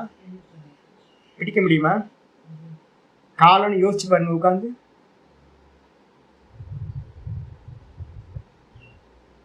காலத்தை பத்தி நீங்க யோசிச்சீங்க அப்படின்னா என்ன யோசிச்சாலும் அதுக்கு என்ன கிடைக்காது? பிடி கிடைக்கவே கிடைக்காது. ஆலம்பனம் பண்ணவே முடியாத விஷயம். டெய்லி இப்போ வந்து பார்த்தீங்கன்னா நான் சொன்னேன்ல, என்னோட ஜாதகம் ஏதோ கொஞ்சம் குருவோ சுக்கரனோ ஏதோ கொஞ்சம் மாறி போயிருக்காரு. அதனால வந்து பார்த்தீங்கன்னா அயன சயன போகம். அயன சயன போகம்னா என்ன, எனக்கு அவ்வளோ நல்லா தூக்கம் வருது. இப்போ விட்டீங்கன்னா தூங்கிட்டே இருப்பேன். எனக்கு தூக்கம் வந்து பார்த்தீங்கன்னா அவ்வளோ பிரியமா இருக்கு. இப்போ தூங்குறதுனா வந்து பார்த்தீங்கன்னா இப்போயும் முடிச்சு தூங்கிடலாமா அப்படின்னு இருக்கும். அது மாதிரி அந்த தூக்கம் வந்து பார்த்தீங்க அப்படின்னா நான் காலத்தை தான் பார்த்துக்கிட்டே இருக்கேன். காலம் என்னடா அப்படின்னு பார்த்துட்டு இருக்கும் போதே தூக்கத்துக்கு போயிடும். காலத்தை வாட்ச் பண்ணும் போதெல்லாம் நான் என்ன பண்றேன் அப்படின்னா அந்த அவேர்னஸ் என்ன ஆகுது அப்படின்னா 5 நிமிஷம் தூங்கலாம் அப்படின்ட்டு 5 நிமிஷம் வந்து பார்த்தீங்கன்னா தூங்கினா போயிடும். அதே மாதிரி நான் எப்போ வந்து பார்த்தீங்கன்னா எங்கெல்லாம் வந்து பார்த்தீங்கன்னா பிராணன்னா என்ன அந்த சுவாசத்தை மட்டும் பார்த்துக்கிட்டே படுத்துக்கிட்டே சுவாசத்தை பார்த்துக்கிட்டே இருப்பேன். பார்த்துக்கிட்டு இருக்கும் போதே எப்போ லயம் ஆனேனே தெரியாது. நீங்களும் பாருங்க, பிராணனை பார்த்துக்கிட்டே இருக்கும்போது பிராணன் எங்கிருந்து உற்பத்தி ஆகுது அப்படின்னு கேட்டிங்கன்னா இந்த பிராணனோட உற்பத்தி ஸ்தானம் மாயா, அவ்யக்தம், ஈஸ்வரன். இரண்ய கர்ப்பர் எங்கிருந்து உற்பத்தி ஆகிறான்னு கேட்டா என்ன சொல்லணும்? ஈஸ்வரன் இருந்து இரண்ய கர்ப்பர், இரண்ய கர்ப்பர்ட்ட இருந்து வந்து பார்த்தீங்கன்னா விராட். அப்போ இந்த பிராணனை நீங்க உத்து பார்க்க அது எங்க கொண்டு போய் உங்களை லேண்ட் பண்ண வைக்கும் அப்படின்னா இந்த பிராணனை பார்த்து தூங்கி போயிடுவீங்க. இப்போ இப்போ இப்போ இப்போ வந்து பார்த்தீங்க அப்படின்னா நீங்க பிராணனை வாட்ச் பண்ணுவீங்க. பிராணனை வாட்ச் பண்ணும் போதெல்லாம் உங்களுக்கு வந்து என்ன நடக்கும் அப்படின்னு கேட்டிங்கன்னா உங்களை கொண்டுட்டு போய் லயம் பண்ணி கொண்டு போயிட்டு தூக்கத்துல கொண்டு போயிடும். நீங்க வந்து ஐயோ என்னால் பிராணனை பார்க்க முடியலையே அப்படின்னு யோசிப்பீங்க. ஓங்கார உபாசனை பண்றவங்களுக்கு எல்லாத்துக்குமே நான் வான் பண்றேன். ஓங்கார உபாசனை பண்ண என்ன ஆகும்னு கேட்டிங்கன்னா ஒரு டைம்ல இது என்ன ஆகும், சில சமயம் படிப்படியாகவும் நடக்கும், சில சமயம் நல்லா நடக்கும்போது ஓங்காரம் பண்ணிட்டு இருக்கும்போது திடீர்னு கிரமத்தை உள்ளங்கனம் பண்ணிக்கிட்டு நடக்கும். என்னன்னு கேட்டிங்கன்னா, ஓங்காரம் பண்ணிக்கிட்டு இருக்கவங்களுக்கு எல்லாத்துக்கும் வந்து ஒரு ஒரு தாமசம் வந்து பார்த்தீங்கன்னா உண்டாகும். ஓங்காரம் பண்ணுறவங்களுக்கு கொஞ்ச நாள் நல்லா அதிக நேரம் பண்ண ஒரு 10 நிமிஷம் 20 நிமிஷம்லாம் ஒன்றும் தெரியாது. நீங்கள் 1 மணி நேரம் 3/4 மணி நேரம்லாம் பண்ணும்போது உங்களுக்கு என்ன ஆகும்னு கேட்டிங்கன்னா, சாமி கொட்டாவியாக வருது, சாமி நிறைய கொட்டாவியாக வரும். என்னது நான் வந்து அப்படியே தூக்கத்துக்கே போகிற மாதிரி இருக்கு, சோம்பேறித்தனம் ஆகுது, படுத்து தூங்கினா நல்லா இருக்குமே. காலையில் ஒரு 1 மணி நேரம் 1.5 மணி நேரம் பிராணாயாமத்தை ஒரு 10-20 ரவுண்டு பண்ணிவிட்டு ஓங்காரத்தை 1 மணி நேரம் பண்ணுறீங்கன்னு வச்சுக்கோங்க, லீவு நாளில் பண்ணி பாருங்க. அப்படி பண்ணீங்க அப்படின்னா 8 மணிக்கு படுத்து தூங்கலான்னு தோணும். காலையில் பண்ணிட்டு 6 மணிக்கு பண்ணி முடிச்சோன்னே 8 மணிக்கு ஒரு அழுத்தம் உங்களை வந்து பார்த்தீங்கன்னா கொண்டு போய் தூங்கி எந்திரிச்சா நல்லா இருக்கும் போல இருக்கணும். தூங்குவீங்க, திரும்ப ஓங்காரம் பண்ணுவீங்க, திரும்ப தூங்குவீங்க. சின்னதா தூக்கம் வந்து பார்த்தீங்கன்னா சம்பவிக்கும். யாரெல்லாம் பண்ணுறீங்களோ இவங்களுக்கெல்லாம் இதெல்லாம் சிம்டம்ஸ் இதெல்லாம். அப்போ நம்ம என்ன நினைப்போம் அப்படின்னு கேட்டிங்கன்னா, ஐயோ நான் தூங்குறேனே, சோம்பேறித்தனம் வந்துருச்சு, எனக்கு ஆலசியம் தாமசம் வந்துருச்சு. தாமசம்லாம் இல்லை. நீங்கள் எதுக்குள்ளார போறீங்க அப்படின்னு கேட்டிங்கன்னா, இந்த ஹிரண்ய கர்ப்ப தத்துவம், பிராண தத்துவம், இதோட காரணமா இருக்கக்கூடிய அந்த ஈஸ்வர தத்துவம், அவ்யக்தம், காலம்னு பேரு, அதுக்கு பேரு, அதுக்குள்ளார பிரவேசம் ஆகிறீங்கன்னு அர்த்தம். இப்போ உங்களுக்கு ஹோல்டு கிடைக்க ஆரம்பிச்சிடும். கொஞ்சம் நல்ல புத்தி தத்துவம், ரொம்ப ஷார்ப்பு புத்தி தத்துவம் இருக்கு அப்படின்னா அப்போ என்ன பண்ணணும்? இப்போ நான் ப்ராக்டிஸ் பண்ணிட்டு இருக்கேன்னு நான் சொன்னேன்ல, நான் காலத்தை பார்த்துக்கிட்டு இருக்கேன். காலம்னா என்ன, சில சமயம் பிடி கிடைக்கும். என்ன பியூட்டி எனக்கும் தெரியுங்களா? இன்னைக்கு நான் உங்கள்கிட்ட சொன்னேன் பார்த்தீங்களா, எனக்கு இன்னைக்கு நான் தூக்கத்தை வந்து பார்த்தீங்கன்னா ஒரு 3-4 நிமிஷம் என்னுடைய தூக்கத்தை நான் பார்க்குற சாமர்த்தியம் எனக்கு உண்டாச்சு. அப்போ என்னுடைய தூக்கத்தை நான் பார்க்குற சாமர்த்தியம் உண்டாகுது அப்படின்னா என்ன அர்த்தம்னா, எல்லாம் அடங்கி இருக்கிற, ஒன்றும் தெரியல ஒன்றும் இல்லை அப்படின்றத நான் பார்க்குற சாமர்த்தியம் எனக்கு உண்டாகும். ஏன், எப்படி உண்டாச்சு? அப்போ நான் சைக்கிள் ஓட்டுற மாதிரி தான், மெதுவாக அபியாசம் பண்ணிக்கிட்டே இருக்கணும். தூக்கத்துலேருந்து வேக்கப் ஆனோன்னு வாட்ச் பண்ணணும். தூக்கம்னா என்ன, பிராணனை மட்டும் வாட்ச் பண்ணிக்கிட்டு இருக்கணும். பிராணனை வாட்ச் பண்ணிக்கிட்டே இருக்க கூடவே வந்து காலம்னா என்னன்னு தூங்கி போயிடுவீங்க. நிறைய வாட்டி தூங்கி மெதுவாக ஒரு அவேர்னஸ் வர ஆரம்பிச்சோம். அவேர்னஸ் ஆரம்பிச்சோன்னே மெதுவாக தூக்கத்தையும் பார்க்கிற ஒரு சாமர்த்தியம் உங்களுக்கு உண்டாகும். இதுக்கு பேர் அவ்யக்த உபாசனான்னு, இதுக்கு பேரே அவ்யக்த உபாசனா, கால உபாசனான்னு பேர். அப்போ அகங்கார தத்துவத்திலிருந்து என்ன பண்றீங்க, பிராண தத்துவத்துல இருந்து வந்து பாத்தீங்கன்னா மெதுவா அவ்யக்த உபாசனை. அப்படி பண்றவனுக்கு என்ன கிடைக்கும் சுவாமி அப்படின்னா, ச ஈக்ஷித்வம் அவாப்னோதி. ஈஷித்வம்னா என்ன? ஈஷித்வம் அப்படின்னா என்ன அர்த்தம்? ஈசன கர்த்து, யார்? ஈஸ்வரன்.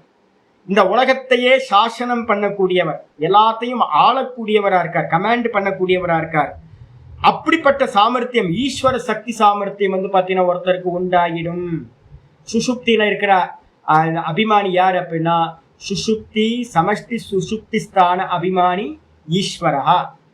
எல்லா சுஷுப்தியும் நான் அப்படின்னு வந்து பார்த்தீங்கன்னா அபிமானம் வச்சிருக்கிற அந்த ஈஸ்வரன் தான் வந்து பார்த்தீங்கன்னா நீங்க கால விக்கிரகமா உபாசனை பண்ணிருக்கீங்க, கால ரூபத்துல. அப்ப அவரிடத்துல உபாசனை பண்ணி அவரோட தாரண தியான சமாதி நடக்கும் போது உங்களுக்கு என்ன பியூட்டி நடக்கும்? இந்த உலகத்துல எல்லாத்தையும் கமாண்ட் பண்ணக்கூடிய சாமர்த்தியம் உண்டாகும். பஞ்சபூதங்களையும் அடக்கி ஆளக்கூடிய சாமர்த்தியம் உண்டாகும். ஈஷித்வம் அவாப்னோதி. கூட வந்து பாத்தீங்கன்னா சொல்லுது, க்ஷேத்திரஜ்ஞ க்ஷேத்திர சோதனாம். அது மட்டும் இல்லாம இந்த க்ஷேத்திரம்னா என்ன அர்த்தம்? இதம் சரீரம் கௌந்தேய க்ஷேத்திரமித்யபிதீயதே. 13வது அத்தியாயத்துல முதல் சூத்திரம், பகவத்கீதையில முதல் ஸ்லோகமே வரப்போகுது. உங்களுக்கு அடுத்த அத்தியாயத்துல ஆரம்பிக்க போகுது. இந்த தேகத்துக்கு பேரு க்ஷேத்திரம்னு பேர். இந்த மொத்த தேகத்துக்கும் பேரு க்ஷேத்திரம்னு பேரு. இந்த க்ஷேத்திரத்தில் இருக்கக்கூடிய ரிஃப்ளெக்ஷன் இருக்கு பாத்தீங்களா, அதுக்கு பேரு க்ஷேத்திரஜன் அப்படின்னு பேர். க்ஷேத்திரஜன். இந்த சரீரத்தில் இருக்கக்கூடிய ஜீவாத்மாவா இருக்கக்கூடிய ரிஃப்ளெக்ஷன் கான்சியஸ்னஸ், இந்த ரெண்டுத்தையும் வந்து பாத்தீங்கன்னா சோதனம், இந்த ரெண்டுத்தையும் வந்து பாத்தீங்கன்னா சோதனம் பண்ணக்கூடிய, சோதனம்ன்றதுக்கு அர்த்தம் கமாண்டிங் பண்ணக்கூடியவனா இவன் ஆகின்றான். அப்ப என்ன ஆயிடும் தெரியுங்களா? நீங்க நல்லா இருந்து பழகிட்டீங்கன்னா, சுசுப்தியில இருக்கிற அந்த கால விக்கிரகமா காலமா இருக்கிறவன் இடத்துல இருந்துட்டீங்கன்னா, இந்த சுசுப்தியில என்ன இருக்குன்னு சொன்னோம்? ஒரு பிராணன் இருக்கு. ஆனா அந்த பிராணன் என்ன தெரியுங்களா? அவ்யாக்கிருத பிராணன், ஈஸ்வர பிராணன். வேக்கப்பாச்சுன்னா அந்த பிராணன் ஹிரண்ய கர்ப்பன். இப்ப நம்மள்ட்ட இருக்கிற பிராணன் இருக்குல்ல, இப்ப நம்மள்ட்ட இருக்கிற பிராணன் வேக்கப்ல இருக்கிற பிராணன். இதை வச்சுதான் இந்த தேகம் இருக்கு, மனசு புத்தி சித்தம் எல்லாம் ஒர்க் ஆகிட்டு இருக்கு. இதே பிராணன் வந்து பாத்தீங்கன்னா தூக்கத்துல போய் இருக்கும்போது அதுக்கு என்ன பிராணன்னு பேரு? அவ்யக்த பிராணன், அவ்யாக்கிருத பிராணன் பேரு. அது ஈஸ்வரன்.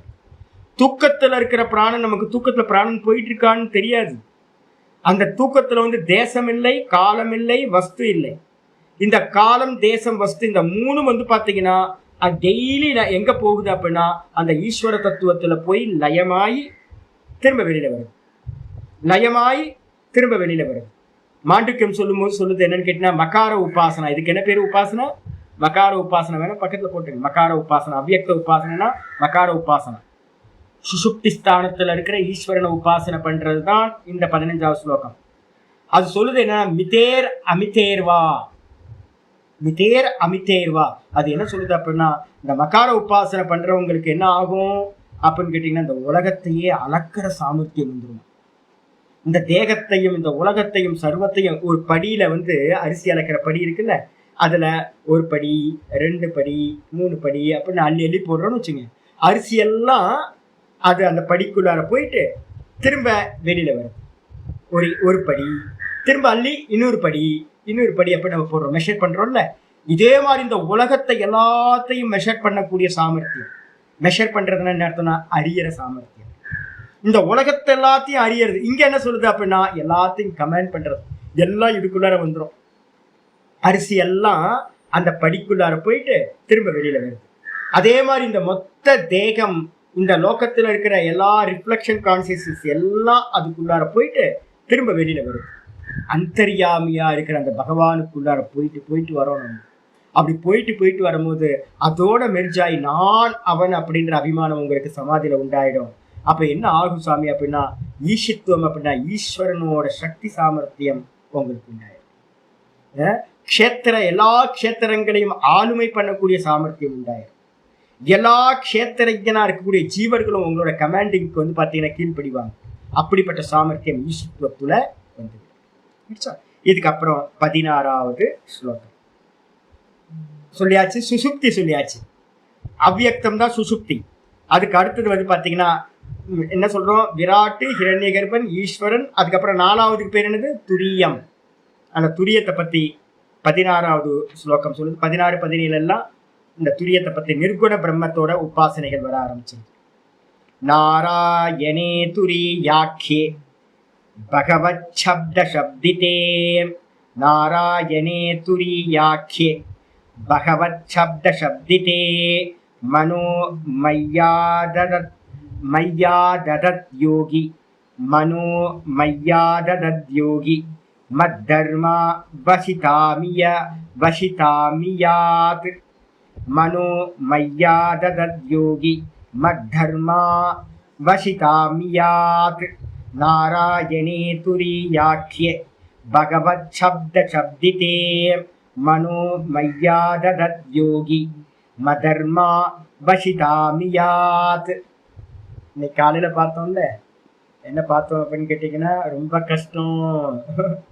நிர்குணத்துல உபாசனை பண்றது வந்து பாத்தீங்கன்னா மையா வேஷ்ய மனோ மையா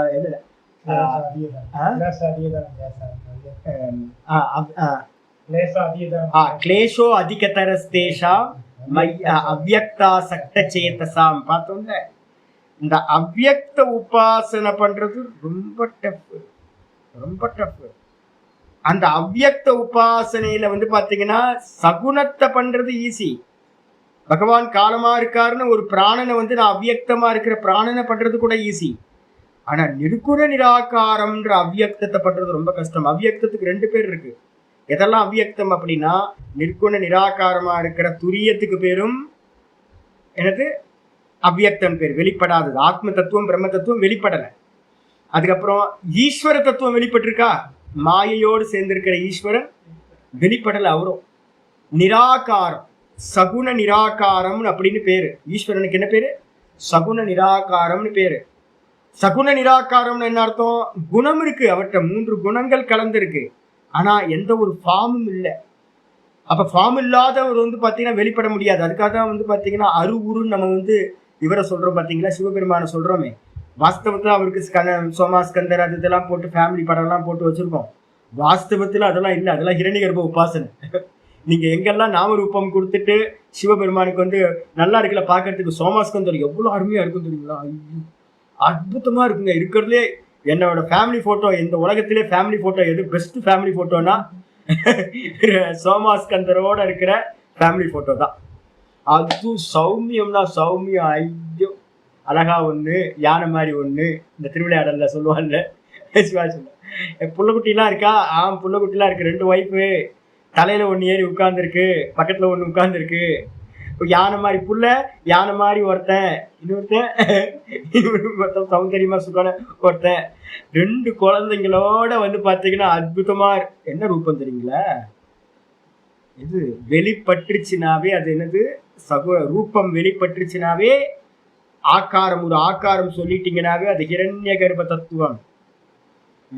சிவலிங்கத்தோடது கூட வந்து பாத்தீங்கன்னா அதையே நம்ம என்ன சொல்றோம் அப்படின்னு கேட்டீங்கன்னா, அது உருவமும் இல்லை, அது அருவமும் இல்லை. அதனால்தான் வந்து சிவலிங்கம்னு வச்சிருக்கோம். இந்த சிவலிங்கம் தான் தூக்கத்துல இருக்கக்கூடியது. 3 குணங்களோட ஆவுடையார் இருக்கும். ஆவுடையார் தான் மாயா தத்துவம். 3 குணங்களோட ஆவுடையார் தான் வந்து பாத்தீங்கன்னா மாயா தத்துவம். அந்த மாயைக்கு மேல இருக்கிற ரூபம் வந்து பாத்தீங்கன்னா எந்த ரூபமும் இல்லை, பிராணன். அது அந்த அந்த ஆவுடையாருக்கு மேல இருக்கிற பிராணனுக்கு ரூபம் இருக்கா இல்லையா? இருக்கா? ஆமா இருக்கு. ஆனா வடிவம் இருக்கா? வடிவம் இல்லை. அப்ப அது மாதிரி ரூபம் வந்து பாத்தீங்கன்னா அது சிவலிங்கம் வந்து பாத்தீங்க அப்படின்னா நம்மளுடைய பிராண தத்துவம், தூக்கத்துல இருக்கிற ஈஸ்வரன், நிராகாரம், ஃபார்ம்லெஸ் ஆன குணங்களோடு இருக்கிறது.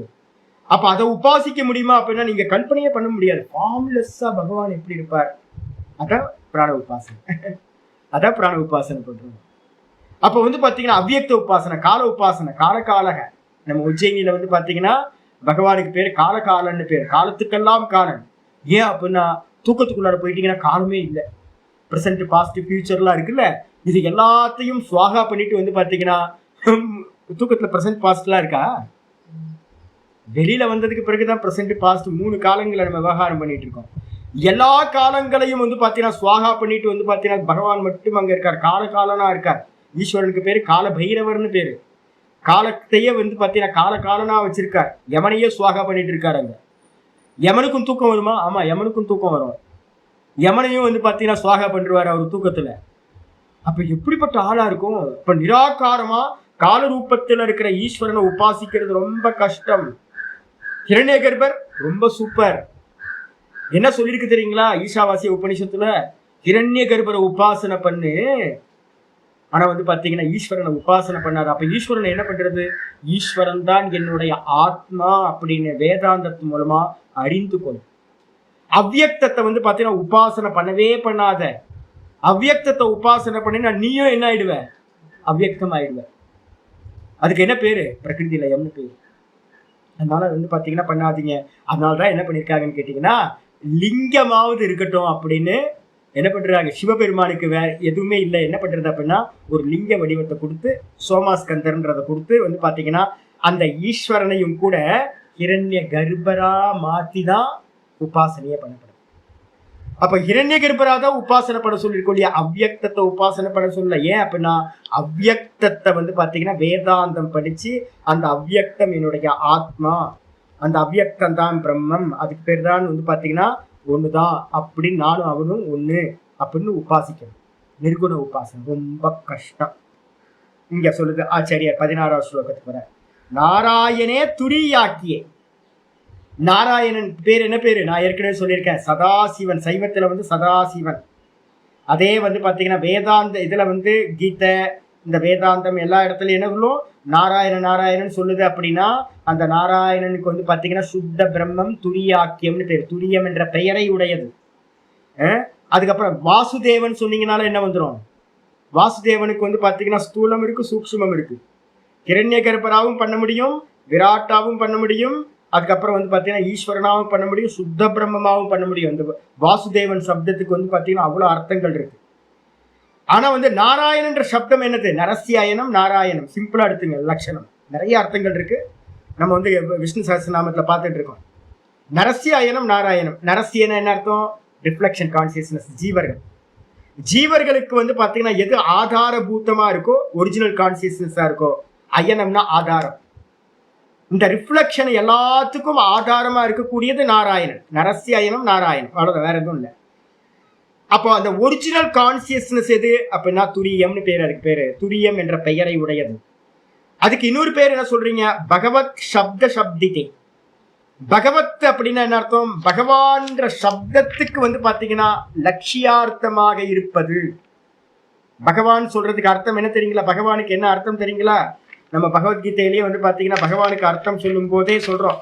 பகவான் என்னப்பா அர்த்தம் அப்படி நம்ம வந்து பாத்தீங்கன்னா ஐஸ்வர்யஸ்ய சமக்ரஸ்ய தர்மஸ்ய யசஸ ஸ்ரியஹ ஞான வைராக்ய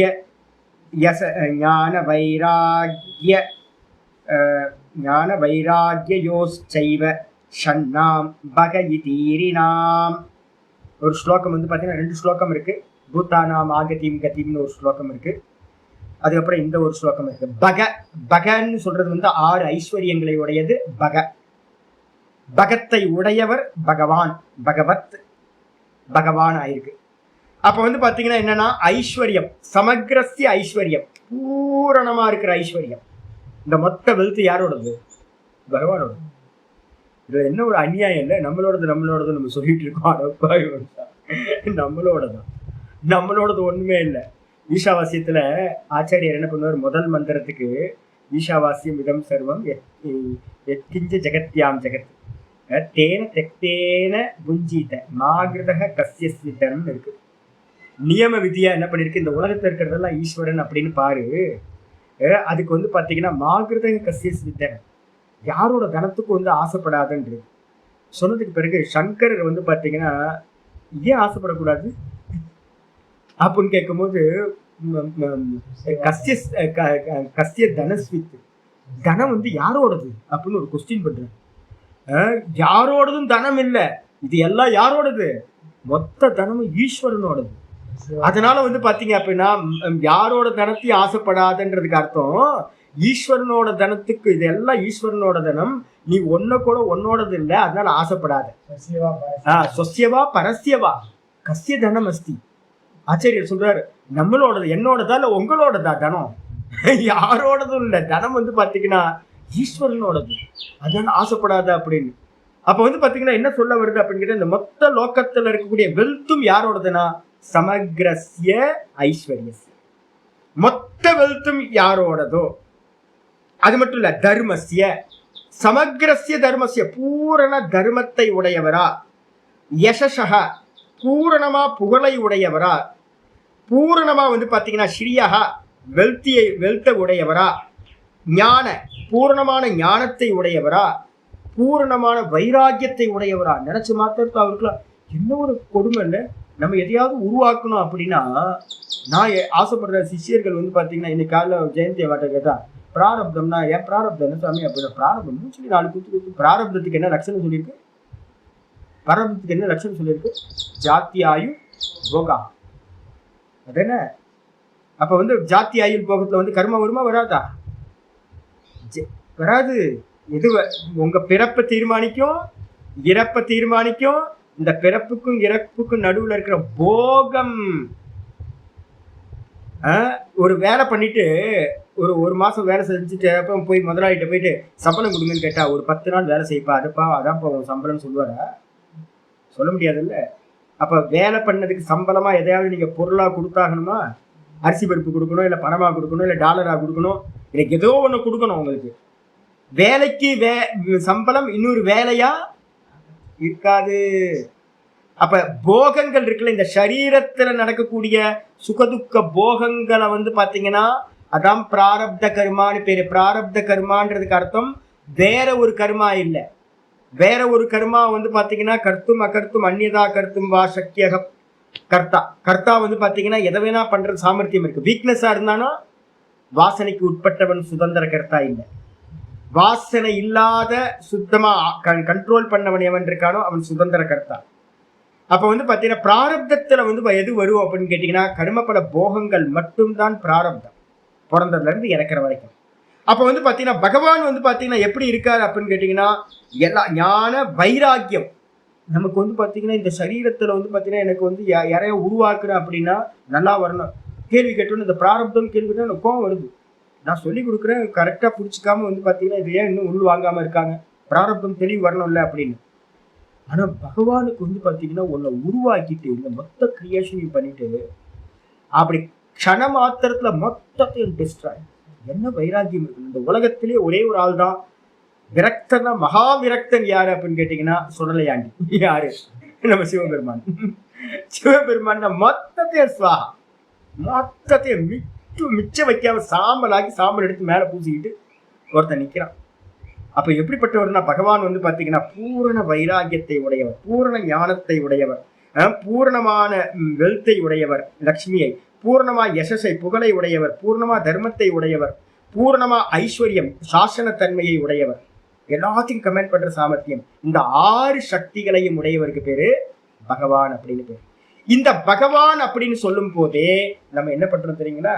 பகவத்து சப்த சப்திக்கு, பகவான் சப்தத்துக்கு விஷயமா இருக்கிறவர்.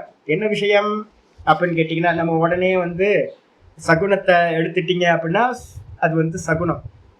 ஈஸ்வரன், பகத்தை உடையவர் பகவான், ஈஸ்வரன். இந்த இதுல 2 அர்த்தம் இருக்கு. என்ன அர்த்தம்? லட்சியார்த்தம், வாச்சியார்த்தம். அப்படி வாச்சியார்த்தியமா எடுத்தீங்க அப்படின்னா பகவான் சப்தத்துக்கு அர்த்தம் வந்து பாத்தீங்கன்னா சகுன ஈஸ்வரன், மாயா உபாதி. அதையே லட்சியமா எடுத்தீங்கன்னா என்ன பண்ணணும்? இந்த சப்தத்தினால எது உணர்த்தப்படுகின்றதோ அந்த பெர்சன் நிர்குணம், நிராகாரம். சகுனத்தை பிடிச்சுக்கிட்டு தான் வந்து பாத்தீங்கன்னா நிர்குணத்தை இது பண்ணணும். இதுல வந்து பாத்தீங்கன்னா பிரம்மசூத்திரத்துல வந்து பாத்தீங்கன்னா சூத்திரமே முக்கியமானது வந்து பாத்தீங்கன்னா ஜென்மாத்யஸ்ய யதஹ. எதிலிருந்து, எந்த தத்துவத்திலிருந்து இந்த மொத்த பிரபஞ்சத்தோட சிருஷ்டி ஸ்திதி லயம் உண்டாச்சோ, எதிலிருந்து உண்டாச்சோ அவர்தான், அதுதான் பிரம்மம்னு சொல்லுது. ஐயோ பிரம்மமா என்னன்னு கேட்டீங்கன்னா சிருஷ்டி ஸ்திதி லயத்தை அடையாளமா வச்சுக்கிட்டு உணர்த்தப்படுகின்ற அந்த லட்சியார்த்தம் வந்து சுத்த பிரம்மம். அப்படி அர்த்தம் எடுக்கணும். அப்ப துரியம் சொல்லக்கூடியது வந்து பாத்தீங்கன்னா யாரையாவது போய் வெளியில போய் ரோட்ல கேட்டீங்கன்னா நாராயணனா என்ன சொல்லுவாங்க? லக்ஷ்மி நாராயணன். நம்ம கோயில்ல தான் எல்லா இடத்துலையும் பாக்குறோமே. நாராயணனா சுவாமி தானே தெரியும் எல்லாத்துக்கும், சகுன ஈஸ்வரன் தான் தெரியும், நிர்குணம் யாருக்கும் தெரியவே தெரியாது உங்களுக்கு. அப்ப வேதாந்தம் படிக்கும் போது இப்ப நாங்க சொல்றோம், நாங்க வந்து பாத்தீங்கன்னா யார் நமஸ்காரம் பண்ணான்னு நாராயணன் நாராயணன் நாராயணன் சொல்றோம். அப்ப நான் பாடம் ஆரம்பிக்கும் போது நாராயணன் நாராயணன் சொல்லிட்டு இது பண்றோம். நான் என்ன பண்றேன் அப்படின்னு கேட்டீங்கன்னா நாராயணன்ற சப்தத்தினால சுத்த பிரம்மத்தை வந்து பாத்தீங்கன்னா வெறும் ஸ்மரணம் பண்றேன். வெறும் ஸ்மரண மாத்திரம், வேற எதுவும் பண்ண முடியாது. வெறும் நாராயணன்ற சப்தம் சொல்றேன். ஆனா சொத்தம் சொல்லும் போதே எனக்குள்ளார இருக்கிற அந்த சைத்தன்யமா தான் நாராயணன் இருக்கார் அப்படின்னு நான் நினைவு கொண்டுட்டு தான் பாடம் எடுக்கிறேன். அப்போ இந்த நாராயணன் சொல்லக்கூடிய துரியாக்கியத்துல துரியம் என்ற பெயரை உடையத பகவான் அப்படின்ற சப்தத்துக்கு விஷயமா இருக்கிறவரை மனோ மயி தத்யாத், அப்படிப்பட்ட என்னிடத்தில். அப்ப என்ன பண்ண, இது வரைக்கும் பகவான சகுனமா பார்த்தோம், விராட்டு, ஹிரண்ய கர்ப்பர், ஈஸ்வரன் அப்படின்னு. இப்படி பார்த்தவரை வந்து பாத்தீங்க அப்படின்னா அவர்தான் துரியமா இருக்கார், நாராயணன்ற பெயரை உடையவரா, லட்சியார்த்தமா இருக்கார். அப்படிப்பட்ட அந்த பகவான் இடத்துல மனசை அவன் வைக்கின்றானோ அவனுக்கு என்ன ஆகுது அப்படின்னா மத்தர்மா யத்பாவம் தத்பவதி வந்துருதா. அப்ப வந்து பாத்தீங்கன்னா அவனுக்கு என்ன வந்துருது அப்படின்னு கேட்டா அந்த பாவம் வந்துருது, நாராயண பாவம் வந்துருது. அவனுக்கு என்ன ஆகுதுன்னா வஷிதாம் ஈயாத். அவனுக்கு வந்து வஷி, என்ன வஷி அப்படின்னு கேட்டீங்கன்னா இங்க வந்து வஷித்துவம் என்ற சித்தியை அடைகிறானா. இங்க வந்து பாத்தீங்கன்னா கீழே எழுதிங்க 2 வந்து பாத்தீங்கன்னா யோகத்துல வந்து பாத்தீங்கன்னா வைராக்கியம் சொல்லியிருக்கோம். என்ன வைராக்கியம் சொல்லியிருக்கோம்? 1 வஷித்வம், வஷீகார வைராக்கியம் 1. அது வந்து பாத்தீங்கன்னா இந்த ஜெகத்துல அதே பரவைராக்கியத்துக்கு என்ன பேரு? மேலான வஷித்துவம் எது அப்படின்னா பரவைராக்கியம். அது ஈசனோடாயினும் ஆசையருமின்னு சொல்றோம்ல, அந்த பரவைராக்கியம் தான் இங்க வஷித்துவம்னு பேர். பக்கத்துல எழுதிக்கணும், அதுல எழுதல நானு, நீங்க எழுதிக்கணும். பரவைராக்கியத்தை அடைகின்றான். அப்ப என்ன ஆகும்? இந்த மொத்த ஜெகத்தோடைய அவனுக்கு என்ன ஆயிடுது? டிஸ்கனெக்ட் ஆயிடுறான். ததா சுரூப்பே திருஷ்டிக்கு சுரூப்பே அவஸ்தானம் வந்துடும். பிரம்மஸ்வரூபமா அவன் ஆகிவின்றான். பிரம்மத்தை அறிந்தவன் பிரம்மவேத பிரம்மைவ பவதி. இந்த உலகத்திலேயே வந்து பாத்தீங்கன்னா அசங்கமா நிசங்கமா இருக்கிறது எது அப்படின்னு கேட்டீங்கன்னா பிரம்மம் மட்டும்தான். அந்த பிரம்மத்தன்மை இவன்கிட்ட வந்து பாத்தீங்கன்னா வந்துடுது. இவன் பிரம்மமாவே ஆகிறான். இந்த மொத்த உலகத்தையும் வசப்படுத்தினவனா ஆகிவிடுகின்றான். சொல்லியாச்சு. 17வது ஸ்லோகம். நிர்குணே பிரம்மணி மயி தாரயன் விஷதம் மனஹ பரமானந்தமாப்னோதி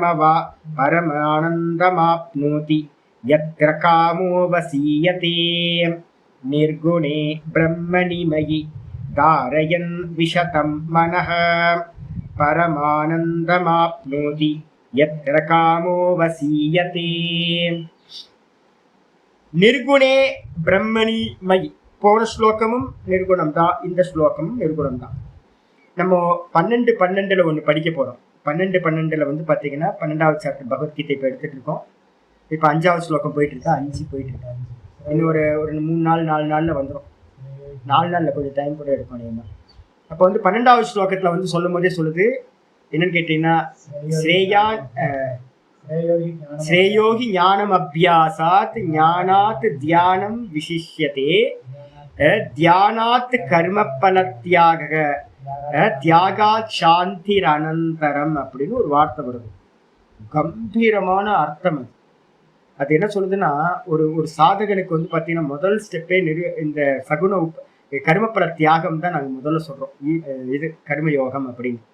ஈஸ்வரார்ப்பணம் பண்ணுங்க அப்படின்னு. இந்த முதல் ஸ்டெப் ஈஸ்வரார்ப்பணம் மாதிரியே கடைசி ஸ்டெப் மோட்சத்துக்கு முந்தின ஸ்டெப் என்னன்னு சொல்லுவாங்க சுவாமினா, அங்கேயும் வந்து பார்த்தீங்கன்னா கர்ம பிரத்யாகம் தான். முதல்ல வந்து பார்த்தீங்கன்னா இருக்கிறது வந்து பார்த்தீங்கன்னா வசீகார சஞ்ஞா பரவைராக்கியத்துக்காக வந்து பார்த்தீங்கன்னா சொல்லப்படுது. இங்கே இருக்கிறதெல்லாம் பகவானுக்கு அர்ப்பணம் பண்றது.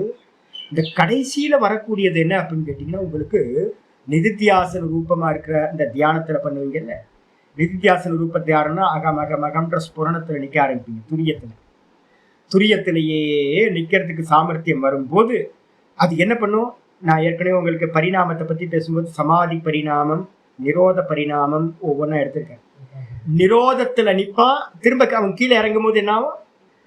ஏகாகிரத்துக்கு வருவான். அதுக்கு கீழ் ஸ்டெப்ல தானே வருவான். ஒருத்தன் ஏகாகிர சமாதி பிரஜையை ஏகாகிர சமாதியை பண்றவன் என்ன பண்ணுவான்? ஏகாகிரம் போவான், திரும்ப கீழே இறங்கும் போது எங்க வருவான்? வித்தானத்துக்கு வருவான்.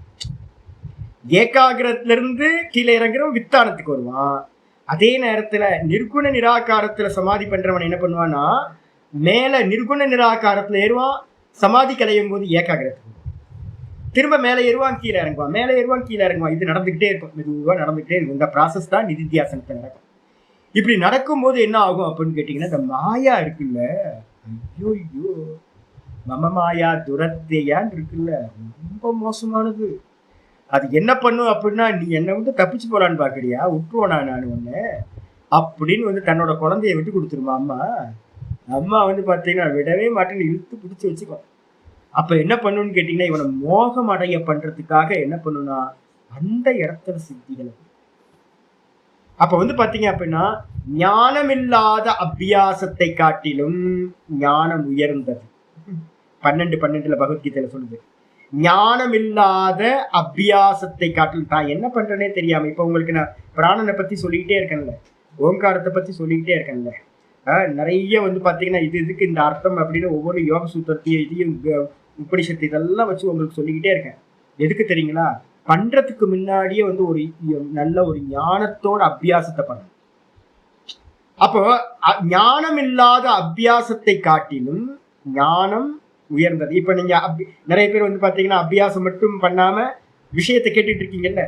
என்கிட்ட நிறைய பேர் சொல்றீங்க, சாமி உட்கார முடியல சாமி, பண்ண முடியல சாமி, ஆனா புரியுது சாமி அப்படின்றீங்கல்ல. அப்போ புரியாம பண்ற அபியாசத்தை காட்டிலும் இந்த ஞானம் இருக்குல்ல, ஒருவேளை இந்த சரீரம் உங்களுக்கு இந்த இல்லைனாலும் அடுத்த சரீரம் கிடைக்கும் போது உங்களுக்கு என்ன ஆயிடும்? உங்களுக்கு வந்து பாத்தீங்கன்னா இந்த ஞானமும் சேர்ந்து அபியாசத்தோட வந்துடும் உங்களுக்கு. அப்ப அபியாசம் வந்து பாத்தீங்கன்னா அறிவில்லாத அபியாசத்தை காட்டிலும் ஞானம் உயர்ந்தது. இதுக்கப்புறம் சரி, ஞானத்தோட சில பேர் என்ன பண்ணிட்டா, முடிச்சுட்டா, இவ்வளவுதான் போதும்பா, புரிஞ்சா போதும் அப்படின்னு. ஐயோ, புரிஞ்சாலும் போதும் இல்ல, ஞானாத் தியானம் விசிஷ்யத்தை. ஞானத்திலிருந்து என்ன பண்ணணும்? ஆத்ம தியானம்னு சொல்லக்கூடிய நிதித்தியாசனம் ரொம்ப உயர்ந்தது.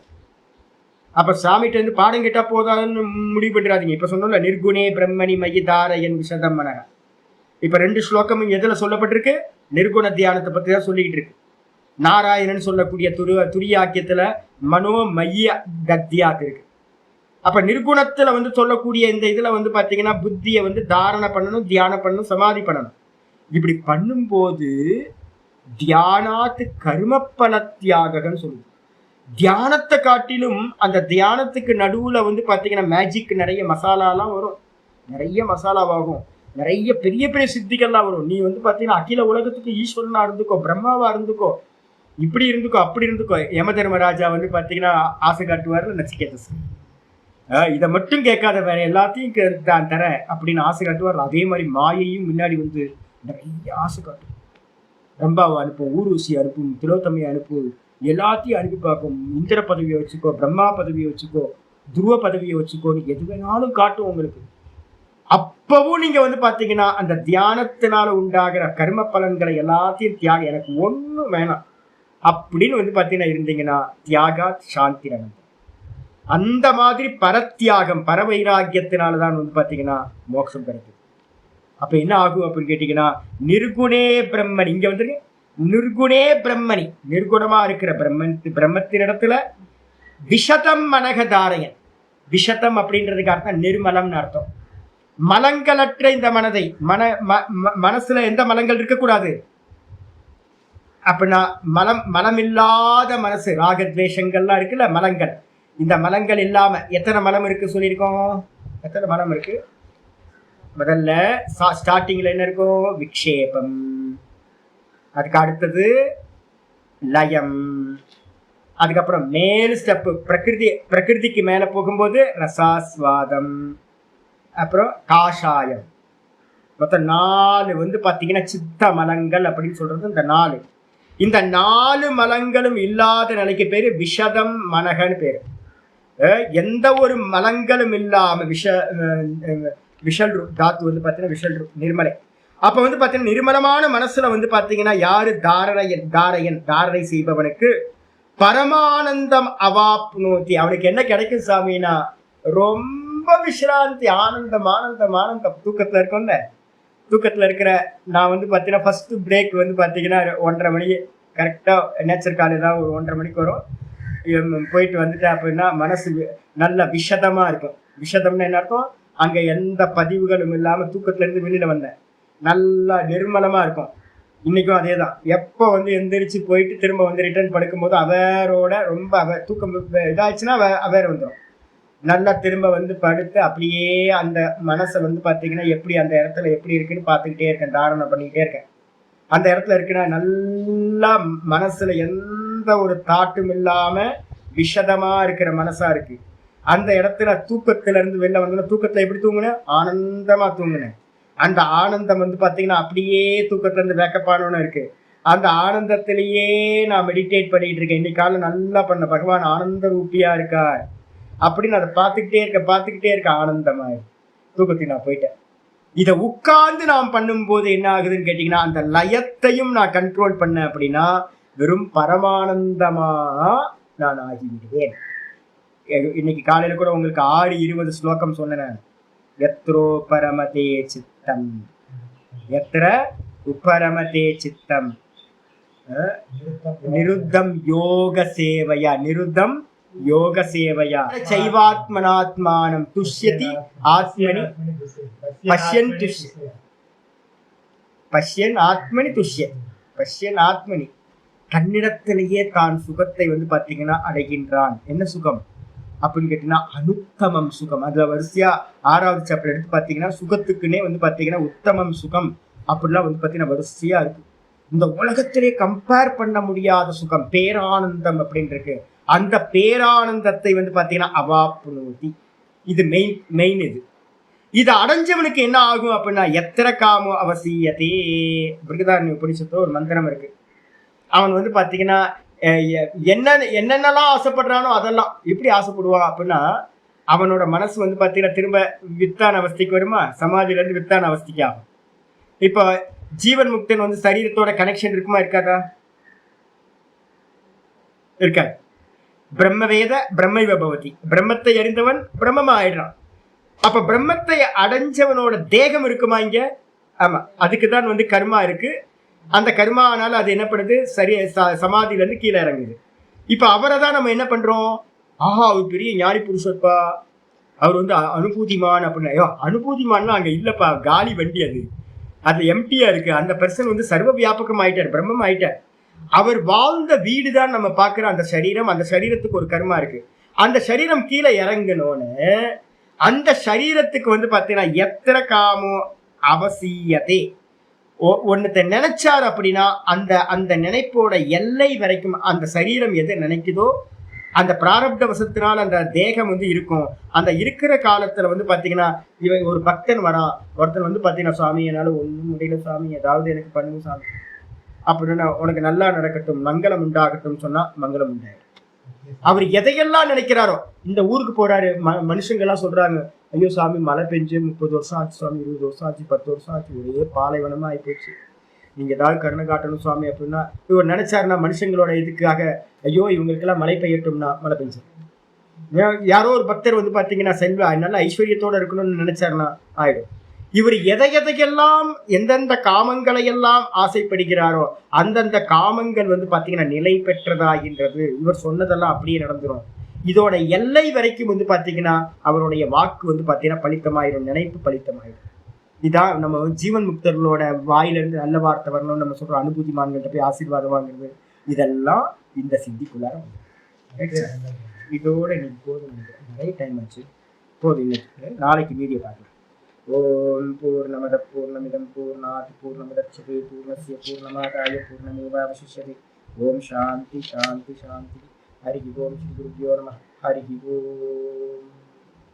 இது யார் சொல்றா? குப்பன் சொல்றாருல்ல, சுப்பனோ குப்பனோ சொல்றாருல்ல, யார் சொல்றா? கிருஷ்ண பரமாத்மா சொல்றாரு. பிரமாணமா? பிரமாணம் இல்லையா? தூக்கி போட்டுடலாமா? இது பிரமாணம் இல்லை, புரிஞ்சா போதும், வேதாந்தம் எடுத்துக்கலாமா?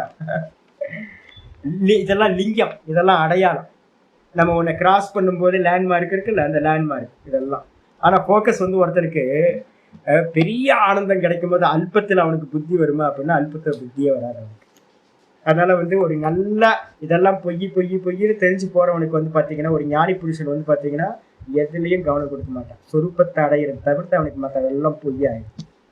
நம்ம வெளியிலேருந்து பார்ப்போம், அவர் ஞானியை சித்தி பண்ணாரு, அந்த சித்தி பண்ணாரு, அவருக்கு தான் பண்ணது சித்தினே தெரியாது. அவர் இதே ஆக மாட்டார். எதுக்கு வந்தவனோட கர்மா அப்படி இருந்திருக்கும், நல்ல பக்குவப்பட்ட ஜீவனா இருப்பான்.